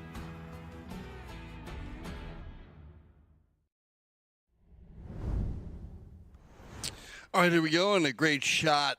We're talking about beautiful horses. Here's a beautiful shot of Tony Calle on a fantastic looking bay pony. And on the backside there is Zubia. Look at that, 8-8, fifth chucker. And possession is big here. We're going to get a possession in favor of Travieso. Now, if you've never been down to the Grand Champion Polo Club, that's where field 1 and 2 are right at the stadium field. Right on the other side of the hedge there is field 4 and 5. And now the flags, the international flags and the World Polo League flags, a number of different flags, that is along Lake Worth Road. So that'll give you an idea if you know the area. Just follow the flags, we say, and that'll bring you in. Possession now is going to be very big for both teams here on all of these different possessions, be it a knock-in, penalty 5, penalties or bowl-ins. They're so evenly matched, and it was tough. We were trying to break this down last night, me and myself, and with Jan Edik Frank, the voice of polo, who was at the field today. And so if you do come to the games on Sunday, you'll be entertained, and you'll be able to hear the game from Jan Edik Frank. You can follow him on the Voice Polo. And we will throw the mic out to him at the end. So at the end, stay with us because we'll have our trophy presentation. We'll talk more about that. Here we go. Travieso looking for a coast to coast. And may I say, put the butter on the toast, because here we go with a true power polo play. And let's give some love to Mas Ancha, which this is Fred playing now. And he gets out in front and is Masa Ancha just cruising by more wide, so unbelievable. Thank you there, Ricky. But unreal. What a horse. He gets out in front of everybody. But again, he started the knock-in, and then they rotated around. So great rotation by the Travieso team. Let's see if Tonkawa can answer the call. Nice ball down the center.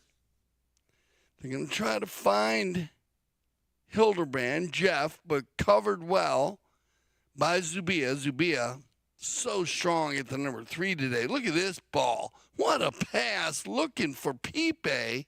Now it's going to be Tony with room to work. Calle once, Calle twice, Tony Calle, and well done, Tony Calle, as that was a stellar hook by one of the tanglers. I think it was Pablo. Yeah, Pablo's got to get him here. He goes for the ballot, and Pablo actually had to do 2 plays, so he went for the high hook. You can see where he hooked him just below the hand so he could try to back it. He just ran out of real estate. And Tony picks up his 3rd goal of the day. And may I say, Tony Calle has his hat trick. Well done, Tony. Good job. All right, here we go. 10-8, largest lead of the day. They need to keep it going, though. Across the center. Going to find Tony. Everybody coming, and something went wrong there. We will see. They still have a challenge. So let's see if they can use it, but I don't think this is that difficult of a call. Keep an eye on this ball. He's going across. Yeah, that ball's going across the center, 45 degrees. Mackenzie comes there. Let's see if they use their challenge. But I like the call by the mountain officials. And more importantly, the way the window was closing, remember, because you got to get in there within 2 strides. So even though that ball is going 45 degrees and one player comes at it 90, he can do that play as long as he gets in and out of the play quicker than the player who is actually following the ball and wants to go on offense. So that's the big deal there. And I like the movement of the ball. They're going to move this ball down to 60. So penalty 4. We're going to put Pipe back on the line. This is where Tonkawa does not want to do because he is good, and they have done a great job keeping Pipe off the line today. This is only going to be his second penalty of the day for Pipe. And this is why you don't want to put him on the line. Exactly, right there. He is fantastic penalty shooter.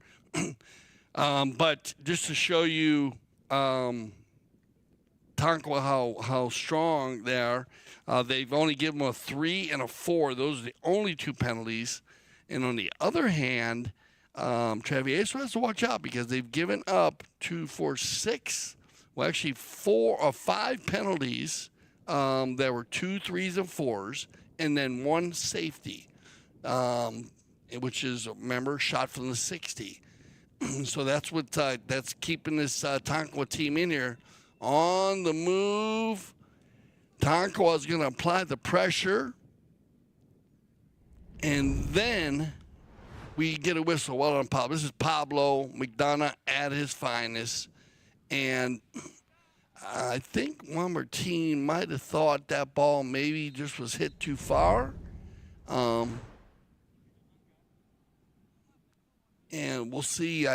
They believe they still have their challenge because they challenged before, but it was inconclusive. So they shouldn't lose their challenge on a play that cannot be looked at based on, maybe the cameras are blocked out, or there could have been a number of reasons why they didn't get a look, or the IRO couldn't decipher. That doesn't happen a lot, but it does happen. So yeah, I think they will get a chance here still to look. So we'll see if this is. We'll see. So what they're looking for there is did he hit it too far? Was the ball even or in front of his boot? Did he open the window at all when he stole it? And did he really? The main thing is, did he move from left to right to actually get there, deviate?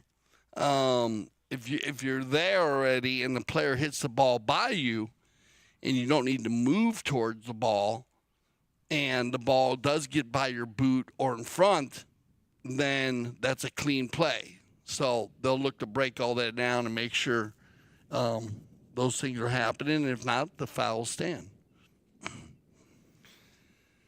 And I think we're going to get a Kersey change here. So it looks like the foul is going to stand. It's going to be Mackenzie. Open goal, penalty 2 from the spot, even though it says the 30. I think it was around the 15.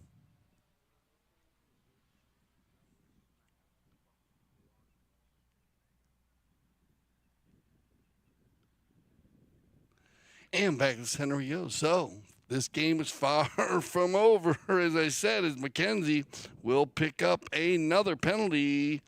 And he's only missed 1 today, so good shooting, Mackenzie. And he's been doing a great job. It's been fun to watch Mackenzie play. And we're going to see a lot of him over the next 10 years. That was an easy one for Mackenzie. And they go back and forth, right off by the 2 young pole stars there, Weiss and Tony Calle. Calle, Mackenzie, Pipe. They have to give 1 play. Now Pablo goes for the little turn and burn. Going to try to run away from Pipe. Drops it to Nero. Nero looking for the long ball here. And hit well by Mannix. Good play by Nero as he moves that ball from the left side to the right side. Now he comes flying in there, and a good read by Zubia as the lesser angle will go to Martín. Juan Martín. Let's watch this. Open shot, and you kind of see how that ball is going a little bit to the left. Not much, though. Not much. I think Wilmer really thought he was on it. They might still have their challenge, too, so let's see if they decide to use it. They might use it. That was not that big of a difference there. That's one of those ones, this is one where sometimes the IRO will use, they have all different speeds and that they can do with the cameras. So it would be, you can go full speed, half speed, slow-mo, and then you can go frame by frame. The frame by frame method really gives you a great look, but it's good to kind of piece them all together. I myself, when I'm an IRO, I like to go full speed, half speed, and then slow-mo. And then if I'm having issues still trying to figure it out, then I'll go to slow-mo. Frame by frame. In this case, we'll see if they use the challenge or not. It is going to stand. And it looks like it's going to be Fred Mannix.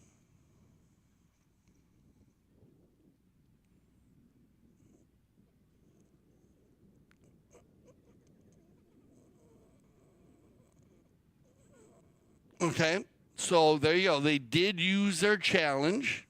So great job, guys. Appreciate that. And I think a good call, a great call here by the IRO. To me, that ball did hit the ground. Even if it ended going at a 45, definitely Juan Martín Zubia had the lesser angle.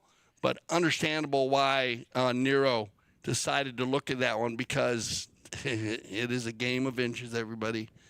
Back and forth as we click down under 2 minutes here in the fifth. It's going to be a 2-goal difference still. So not enough goals to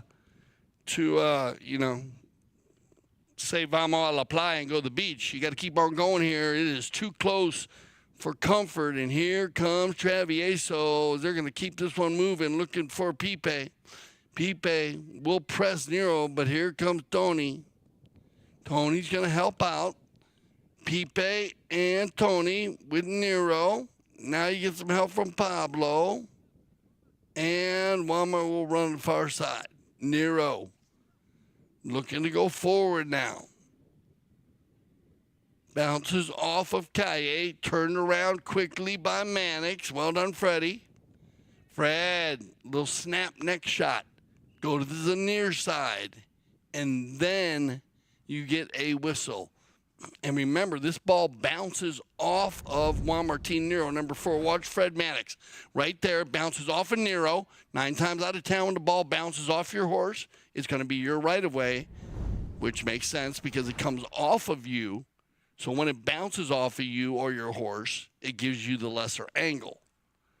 Fred tries to get out of there on the near side.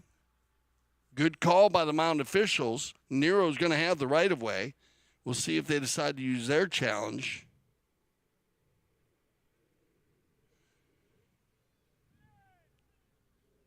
And no, they're going to go ahead and save theirs.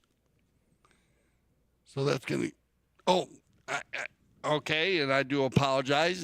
Thank you, guys, as they did lose their challenge on there. So at the moment now, we're even. Everybody has lost their challenge. And so we're going to finish this game out with only the umpires having their challenge in their pocket, and it's going to be a tight one.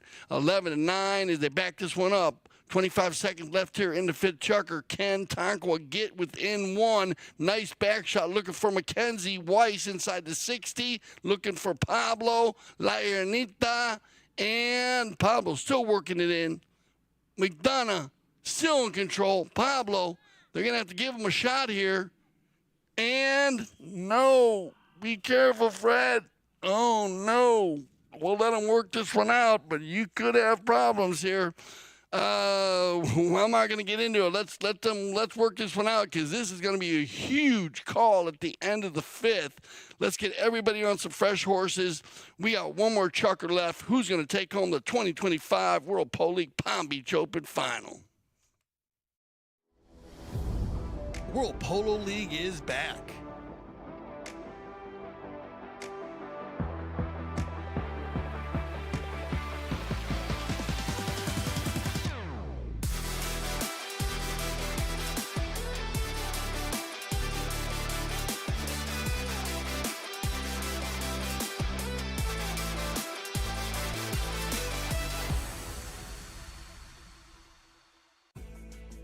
Polo school is the funnest thing I've become involved with in the last year of my life. Give me the confidence to be able to play an event in beach polo, Miami Beach, and snow polo in Aspen. Our dedicated instructors have years of polo experience and are CHA certified. It's important to us to come back and have a really good experience. Every time you leave the gates from the polo school, you're hungry for more.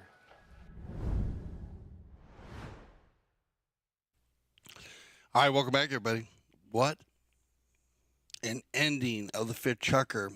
And we had a penalty, and we're going to see how they work this out.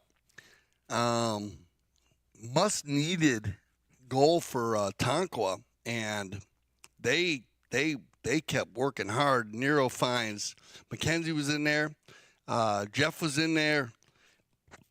They found Pablo Mac Donough. Mac Donough decided to take it in, and then Mannix came in, changed the, they kind of were sideways in there, all bustled up, and then Fred went to clean it out. So we'll see what they decide. I'm not gonna.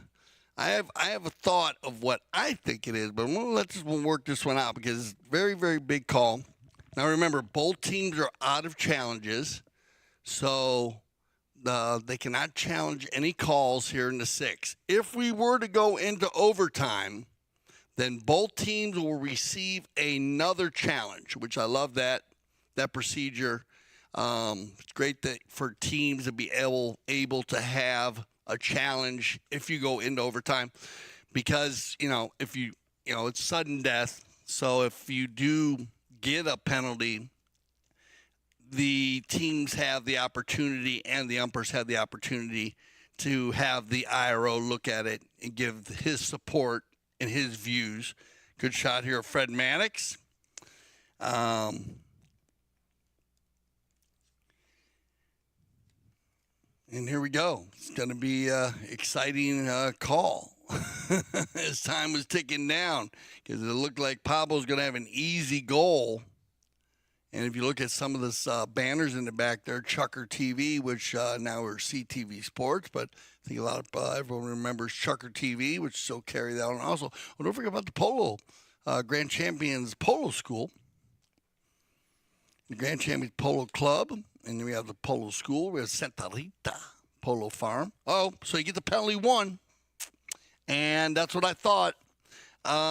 When they were sideways in there and Fred had to clear out, when he went to hit that ball, that's when he fouls in the vicinity of the goal to save a goal. Penalty one and possession, 1 goal difference. Put on your belts. Here we go, everybody. This is what it's all about. Six chucker action, 2025 World Polo League Palm Beach Open final chucker. And everybody is playing fantastic as Pipe Vercelino gets on the breakaway. Pablo's going to push Fred to the outside. And now Mac Donough will work it back to the inside. Turn around. Calle trying to get a piece of it. Nero now. He'll move it down.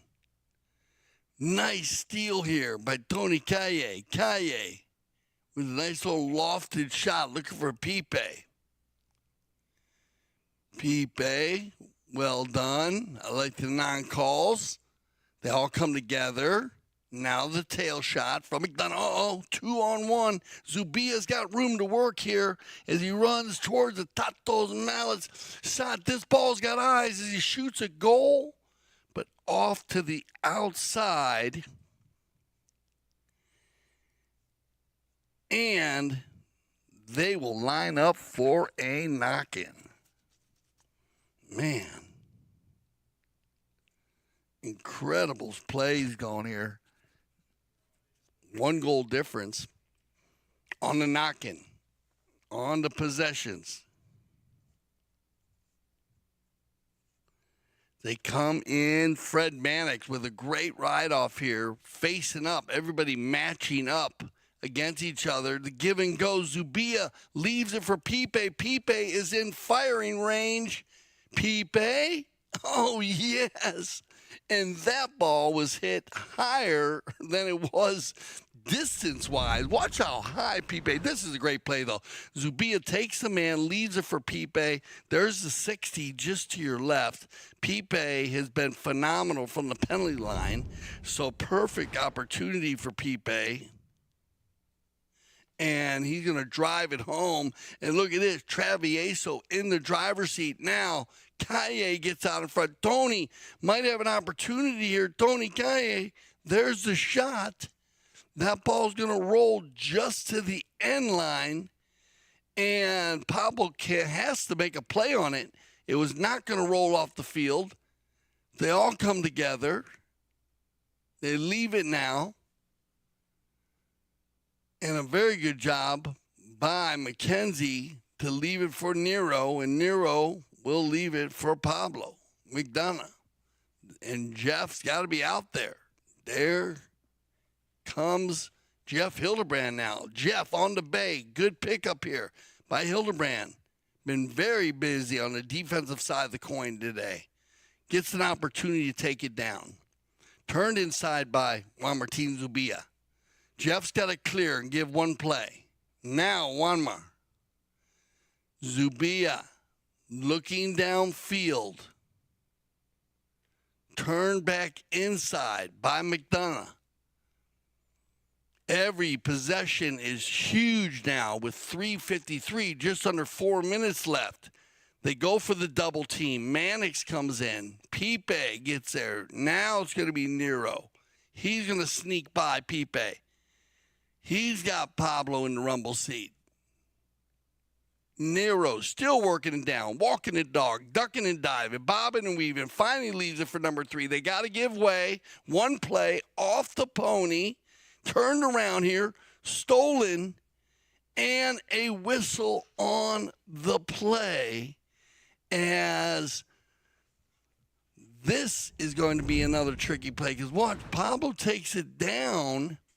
Now, everybody clears out. I think, yeah, they leave it here. Now Pipe clears. Now he hits it into the horse, and then he's on the near side there. So that's actually a clean meet. And there's no challenges. So this should go to center probably if we get a courtesy change. And we'll see what they decide to do with it. It looks like we are going to go to the courtesy change, so this will be our final courtesy change. We'll see what they decide to do with the penalty. But just kind of bad luck there for Tonkawa because Pablo had the ball, and he took it forward. He hit one. He was trying to shoot for goal, and it hit off the pony. And when it hit off the pony, it bounced back underneath his horse, but it was on the near side, the left side of the pony. When Zubia turns and meets that ball, now Pablo's got to switch to the offside, the right side, unless there was another player, another Travieso player there, which would allow Pablo to stay on the near side. And I do not believe it was. I believe it was one of his own players. It was a white jersey. We'll see how they end up breaking it down. That's the look we get here from the studio. There's Pipe.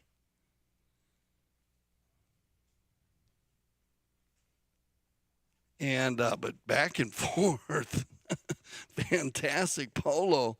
Still a lot of polo to be played no matter which direction this goes. ESPN polo right there.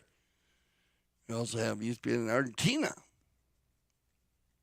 Paul, we want to welcome the boys from ESPN. They've been working with us, and they love the polo. 320. So no matter which direction this goes, now it could go. Might go in favor. We'll see. See what happens. Might go in favor of Tonkawa because something else going on in there. So we'll see what they decided. No challenges on it.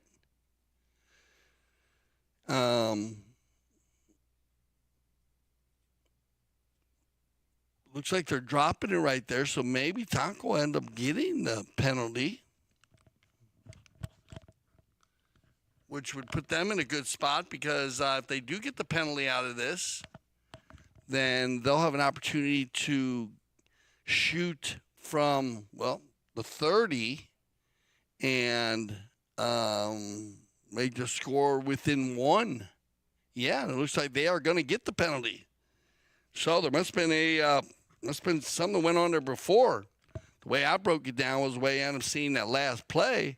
We'll see what they decide, but this one's going to go in favor of Tonkawa for the penalty 30-yard shot, Mackenzie. And Mackenzie, he's been solid again all day long. 100. He only had the one. He had one penalty.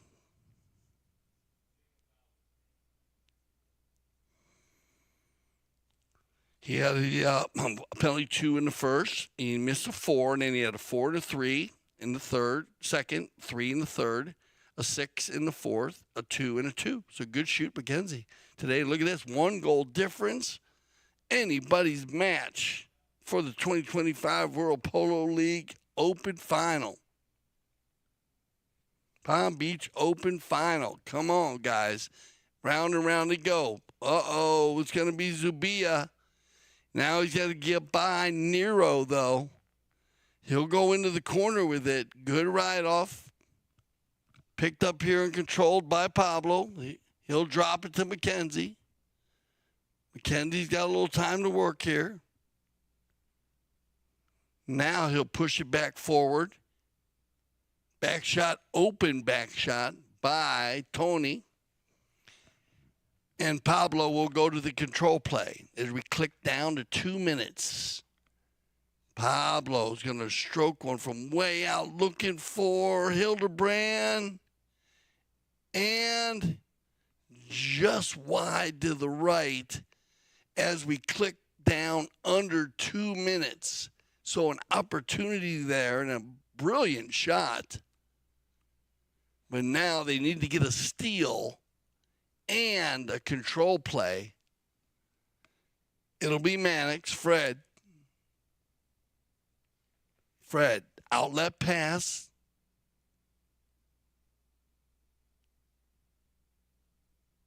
Taking his time, no need to rush here. Now he'll look it down the center, looking for, well, he moves it along a little bit further, and now it gets turned around and controlled again by Tonkawa. So now time is at the essence as they get down to a minute. And here come the white jerseys. Outlet pass, a little bit too far. Mannix. Fred. Ooh, wow, Fred. I don't know if he goes for the fake there or he is, but he turns it around the corner. Less than a minute left. Up by a goal. Looking out in front for Pipe. 2 players come together. It's going to be turned around by Pablo Mac Donough. McDonough trying to get away from Pipe. 37 seconds. They'll play the final 30 out here. Leaves him now for Nero. Nero's going to put one down looking for Hildebrand as they get it down inside the 60. Here comes Zubia. Bounces off a pony. 19 seconds left. Backed up cleanly, and then a whistle on the play. And wow, man, I'm not even sure we're going to have to see here. We had a whole group of players come together. It gets backed by Zubia, comes off a pony, and then they blow a whistle with, well, you had two players coming from one direction, two players coming from the other direction. And, well, you make the call here. Let's see. Here's a back shot from right there, comes off the pony. And then Fred goes for the back shot. Now, where did Fred come from would be the question. And looks like they're going to say that the white had the lesser angle. So Tonkawa had a lesser angle. And with 13 seconds on the clock, Mackenzie's going to have an open goal. 30-yard penalty 2 to get the equalizer. I don't think they'll have time to get back to center. We will see, but let's get this one finished first. Here comes Mackenzie for the tie. And no problem, man. Ice in his veins as they come back to center. And as the clock goes tick, tick, tick, we're going to send him off. Well, you know what? I don't want to say I called it, but I can't think of a better way to end this one because these two teams are so evenly matched. But what a comeback here by Tonkawa. We are tied up. And remember the magic number, 13, and that's going to be the winner. We will return sudden death overtime. Winner return, first goal will win. It will be a bowl-in from center. So as even as it can get, great view of everybody here at the VIP. We'll be back for the seventh chucker of the 2025 World Polo League Palm Beach Open Final.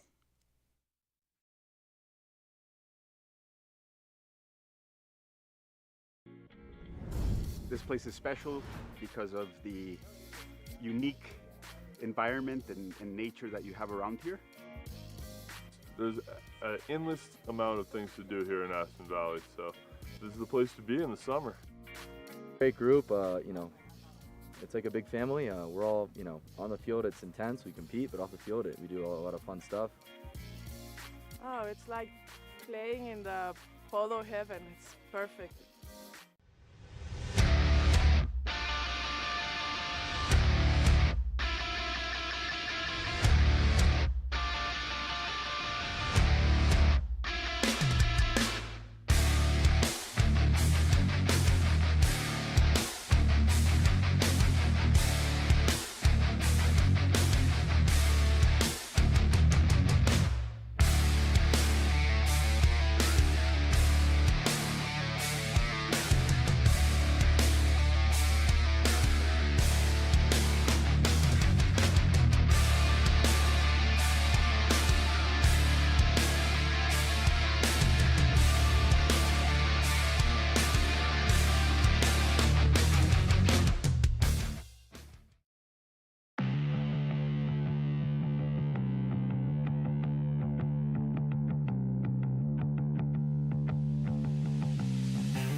Have an opportunity. Santos Bellini gonna fire one from 60. Oh, off the post.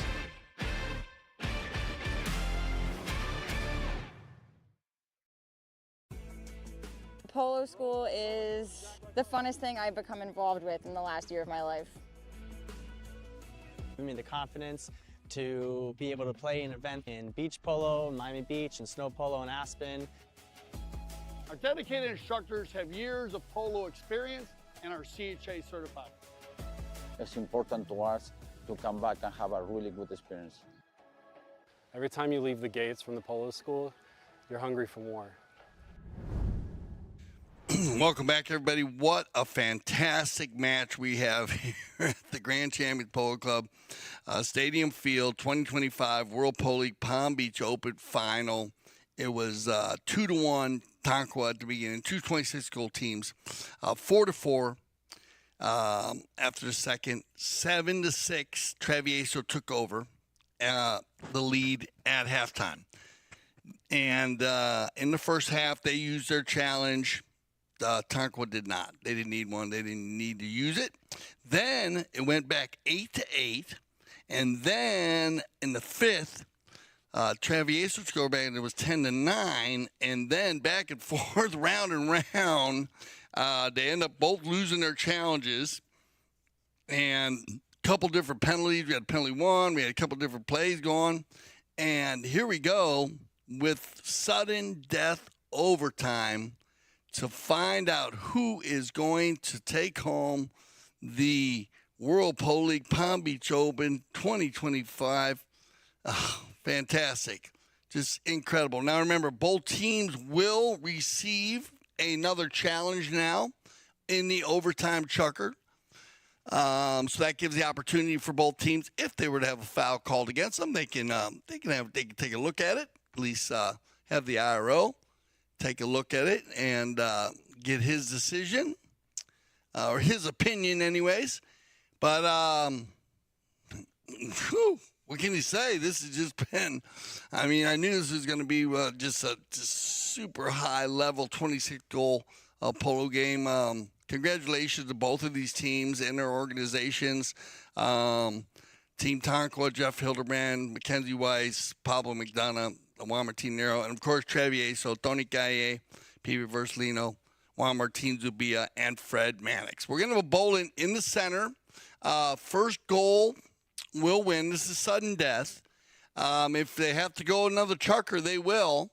And I'm still use the courtesy changes and everything. They're just going to play. They'll play it out until they get someone scores a goal.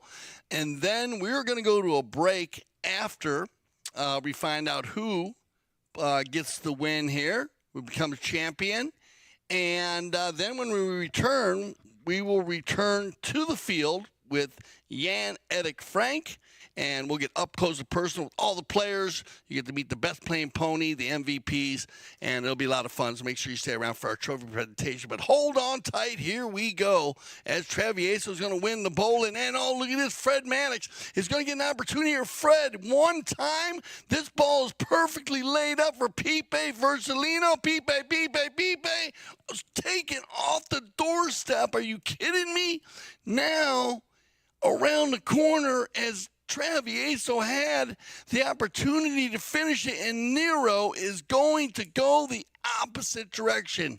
Juan, Martín, Nero now on the grade. Look at this pass. Perfectly down the center. Big action here early in this seventh chucker. Cleaned up by Mannix and controlled once again now by Pablo Mac Donough. What a start to the seventh chucker. Overtime. Pipe comes in. Now it's going to be controlled by Mac Donough. Pablo, he'll leave it behind. Nero's going to fire one from way out. This ball's got eyes. Ooh, just off to the left as Juan Martín Nero takes a shot at goal. Two fantastic shots by both teams here. Exciting overtime chucker. And now Mannix will control for Travieso.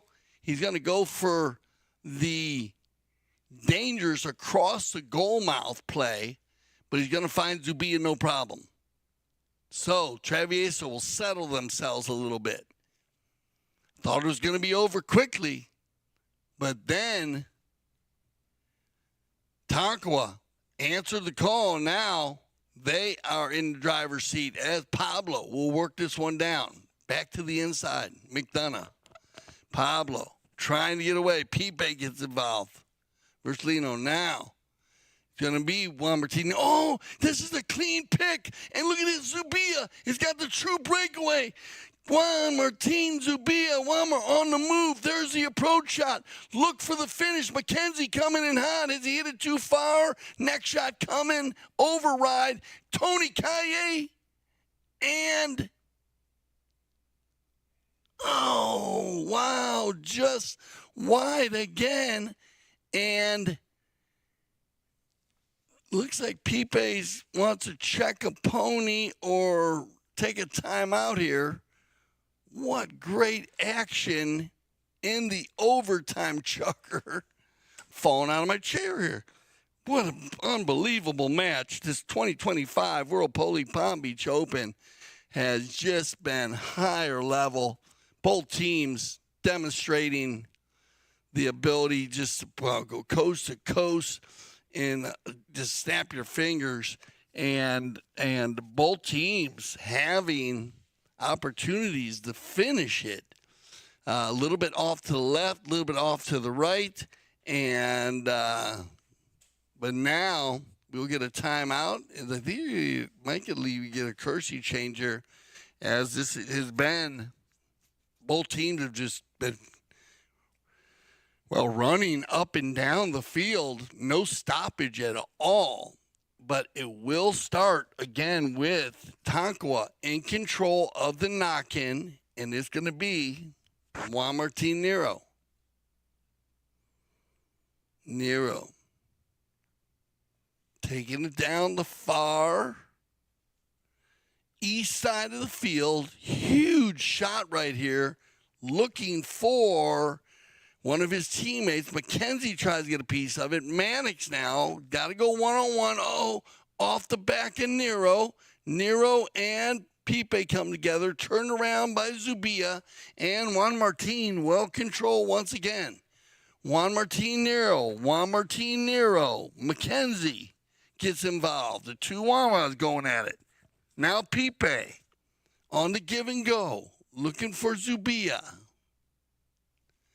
Loose ball plays. This is going to be Calle. Tony. Good pickup here. Tony Calle with an opportunity. He leaves it behind. Calle leaves it for Pipe. Look for the near side tail shot. This ball's going to roll inside. Players come together and a whistle on the play, which will stop the action. And man, a nail biter here to finish this. They all come together right there. And look like Juan Martín. Yeah, one player on one side, one on the other.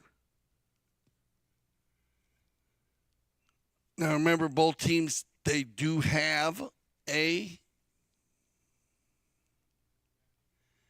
ability to challenge if they'd like.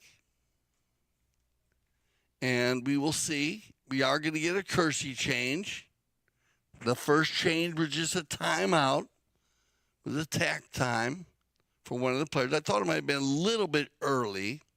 And so now with 3:41 left on the clock, we're going to get a true currency change. Woo, man. What a fantastic game. Jeff, Mackenzie, Pablo, Juan, Tonkawa trying to get the win here against Travieso. But Tony, Pipe, Juan, Martín, and Fred are not giving this up. They want it as bad. 5A from the spot. Control play for Tonkawa in the white. Outlet pass from Nero. Looking for McDonough. Little give and go, back and forth. Keeping the ball moving, though. No need for a delay. It's going to be Nero. He'll go to the man, Pablo. Now, with room to work, they go back across the center. Nice defensive play by Zubia. Look at this. Pablo dumps in there. Now Zubia's going to run the far right side. So Pablo taking a chance there, trying to get out in front. Zubia will bring it to the inside. Once he turns it to the back to the outside, now in between two players, they all come together. Oh, give and go from McDonough, looking for Mackenzie. He's got him, Weiss. And now Mackenzie going to shoot at goal. Mackenzie Weiss, are you kidding me? Mackenzie Weiss is going to fire one from a good 80? Watch this play by Mackenzie. Look for the 60-yard mark right there. So this is 80 yards out, and Mackenzie Weiss, increíble. Well done, Mackenzie. He was fantastic all day. He only missed one penalty. He made 7 other penalty shots. That's his first goal from the field, and Mackenzie will get the winning goal, but congratulations to Team Tonkawa with Jeff Hildebrand, Mackenzie Weiss, Pablo Mac Donough, and Juan Martín Nero. But I got to tell you, Carolyn, I feel and tell you, Travieso, they played their hearts out. Tony, Calle, 3 goals on the day. Great job. Pipe, great job also. 4 jobs and 100% from the penalty line. Juan Martín Zubia with 2, and then Fred Mannix with 1. We might see our stats here. Let's see if they bring him up or not. They went into overtime, but there's a good shot here of Mackenzie and Juanma. What a fantastic game. And, I mean, this to end it. Here they are. They got to be amazing. 12, 13, 12. There you go. They look at the shots. 20-17, very close. Knocking 7 and 5. Just fantastic. Throw-ins, though. That's where they had them a little bit. 18-6. Otherwise, the fouls committed. Travieso did 5 more. A bit more there, but pretty even across the board. Just a great job.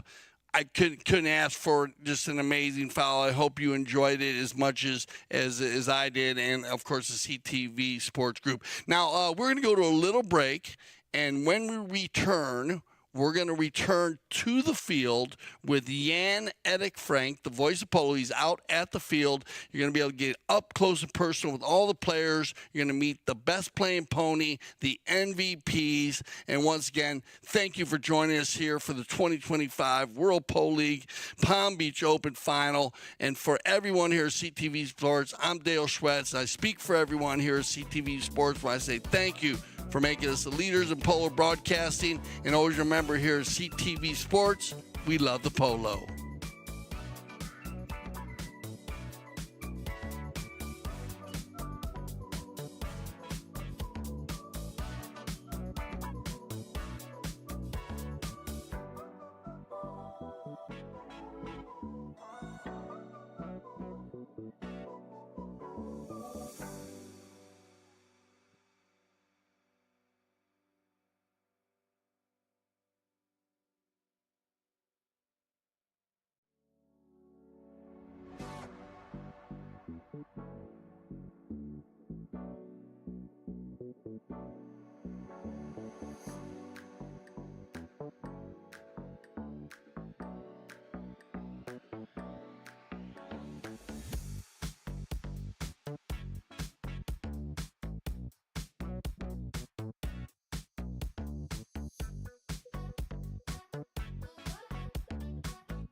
Gentlemen, boys and girls, if we can just turn the music down a little bit, thank you very much.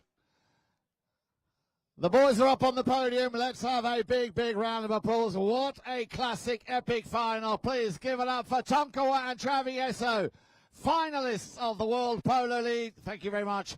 Palm Beach Open 2025. We've got the lovely Teresa and Savannah who are going to be helping us with the prize presentation.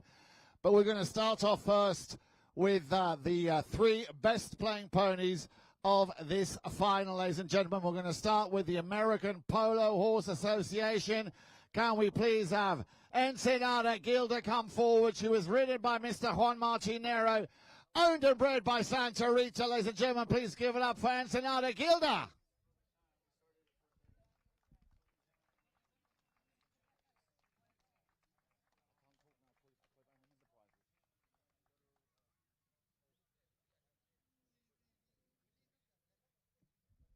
Ladies and gentlemen, what a beautiful pony. Once again, give it up for Ensenada Gilda, owned by, beg your pardon, ridden by Juan Martín Nero, and of course from the Santa Rita farm, who owns her, has bred her. Now we're going to move on with the World Polo League best playing pony of this final.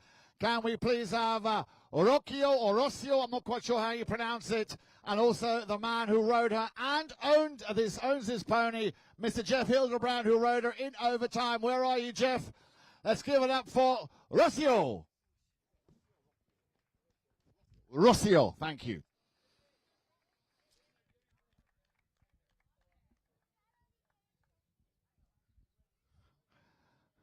Lovely looking animal. Thank you very much. Well done, Jeff. And then, of course, the all good things, as we know, come in threes. And that'll be the best playing pony, the Argentino of the AACP, beg your pardon, Alberta Massa Ancha, ridden and owned by, you know who, there he is, Mr. Fred Mannix himself, ladies and gentlemen. Give it up for Alberta Massa Ancha.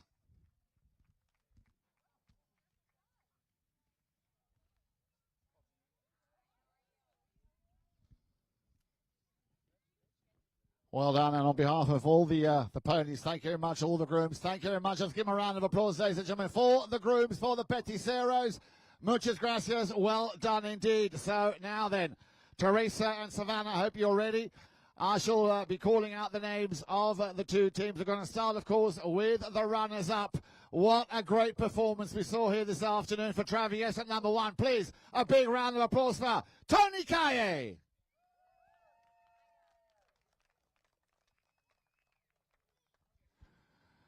Well done, Tony. At number two, what a great performance again from the man from Chile. Give it up for Pipe Vercelino. There he is.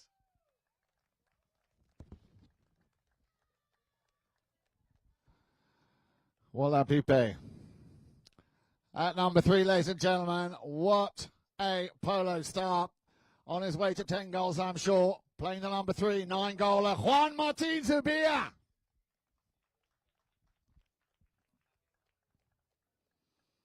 And last but by no means least, ladies and gentlemen, a lot of support here for this man this afternoon.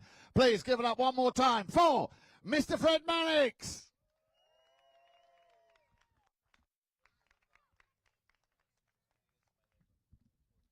Well done, Fred. Now over to the winning team. And, of course, not just the winning team, but the winners of the World Polo League's Palm Beach Open Final. Tonkawa, please step forward with the number one, Mr. Jeff Hildebrand.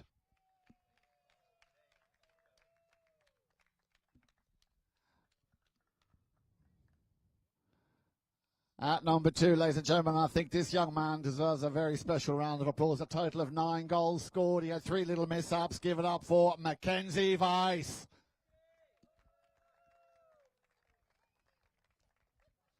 And then we go to the first of our 2 10 goals. Always a pleasure to see him in the saddle doing what he does best. Ladies and gentlemen, give it up for Pablo Mac Donough.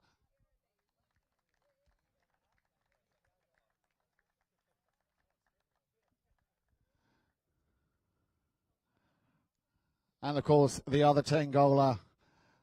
Ladies and gentlemen, there is only one. Juan Martín Nero. Well done, Juanma.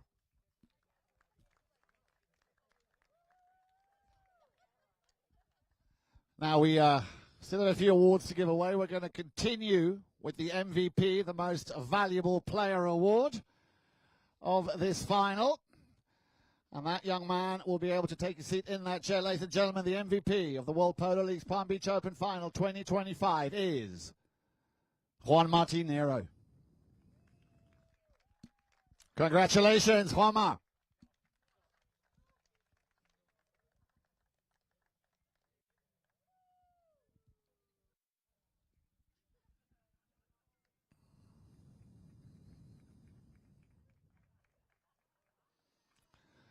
Thank you very much. And before we come to the special moment of presenting the trophy,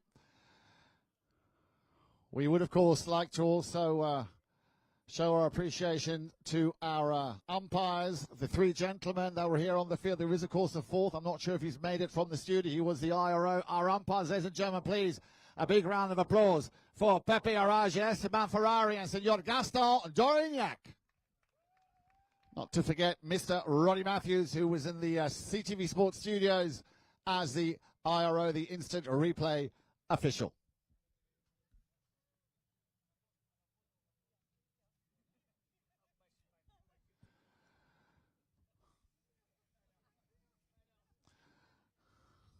Ladies and gentlemen, once again, a big thank you. Let's have a round of applause for the two teams and our officials. A big thank you to Teresa and Savannah. And with that, if I could now kindly ask Travieso and the umpires to exit stage left for the moment that I'm sure Tonkawa have been waiting for, the presentation of the trophy. Thank you very much, the two ladies, Teresa and Savannah. We'd just like a picture of just the boys. Thank you very much. And now, if you'd like to take centre stage, Jeff Hildebrand, Mackenzie Weiss, Pablo Mac Donough, Juan Martín Nero, the moment I'm sure you've been waiting for to lift this prestigious trophy, the seventh time it's been played for. Ladies and gentlemen, I give you the Palm Beach Open winners 2025, Team Tonkawa.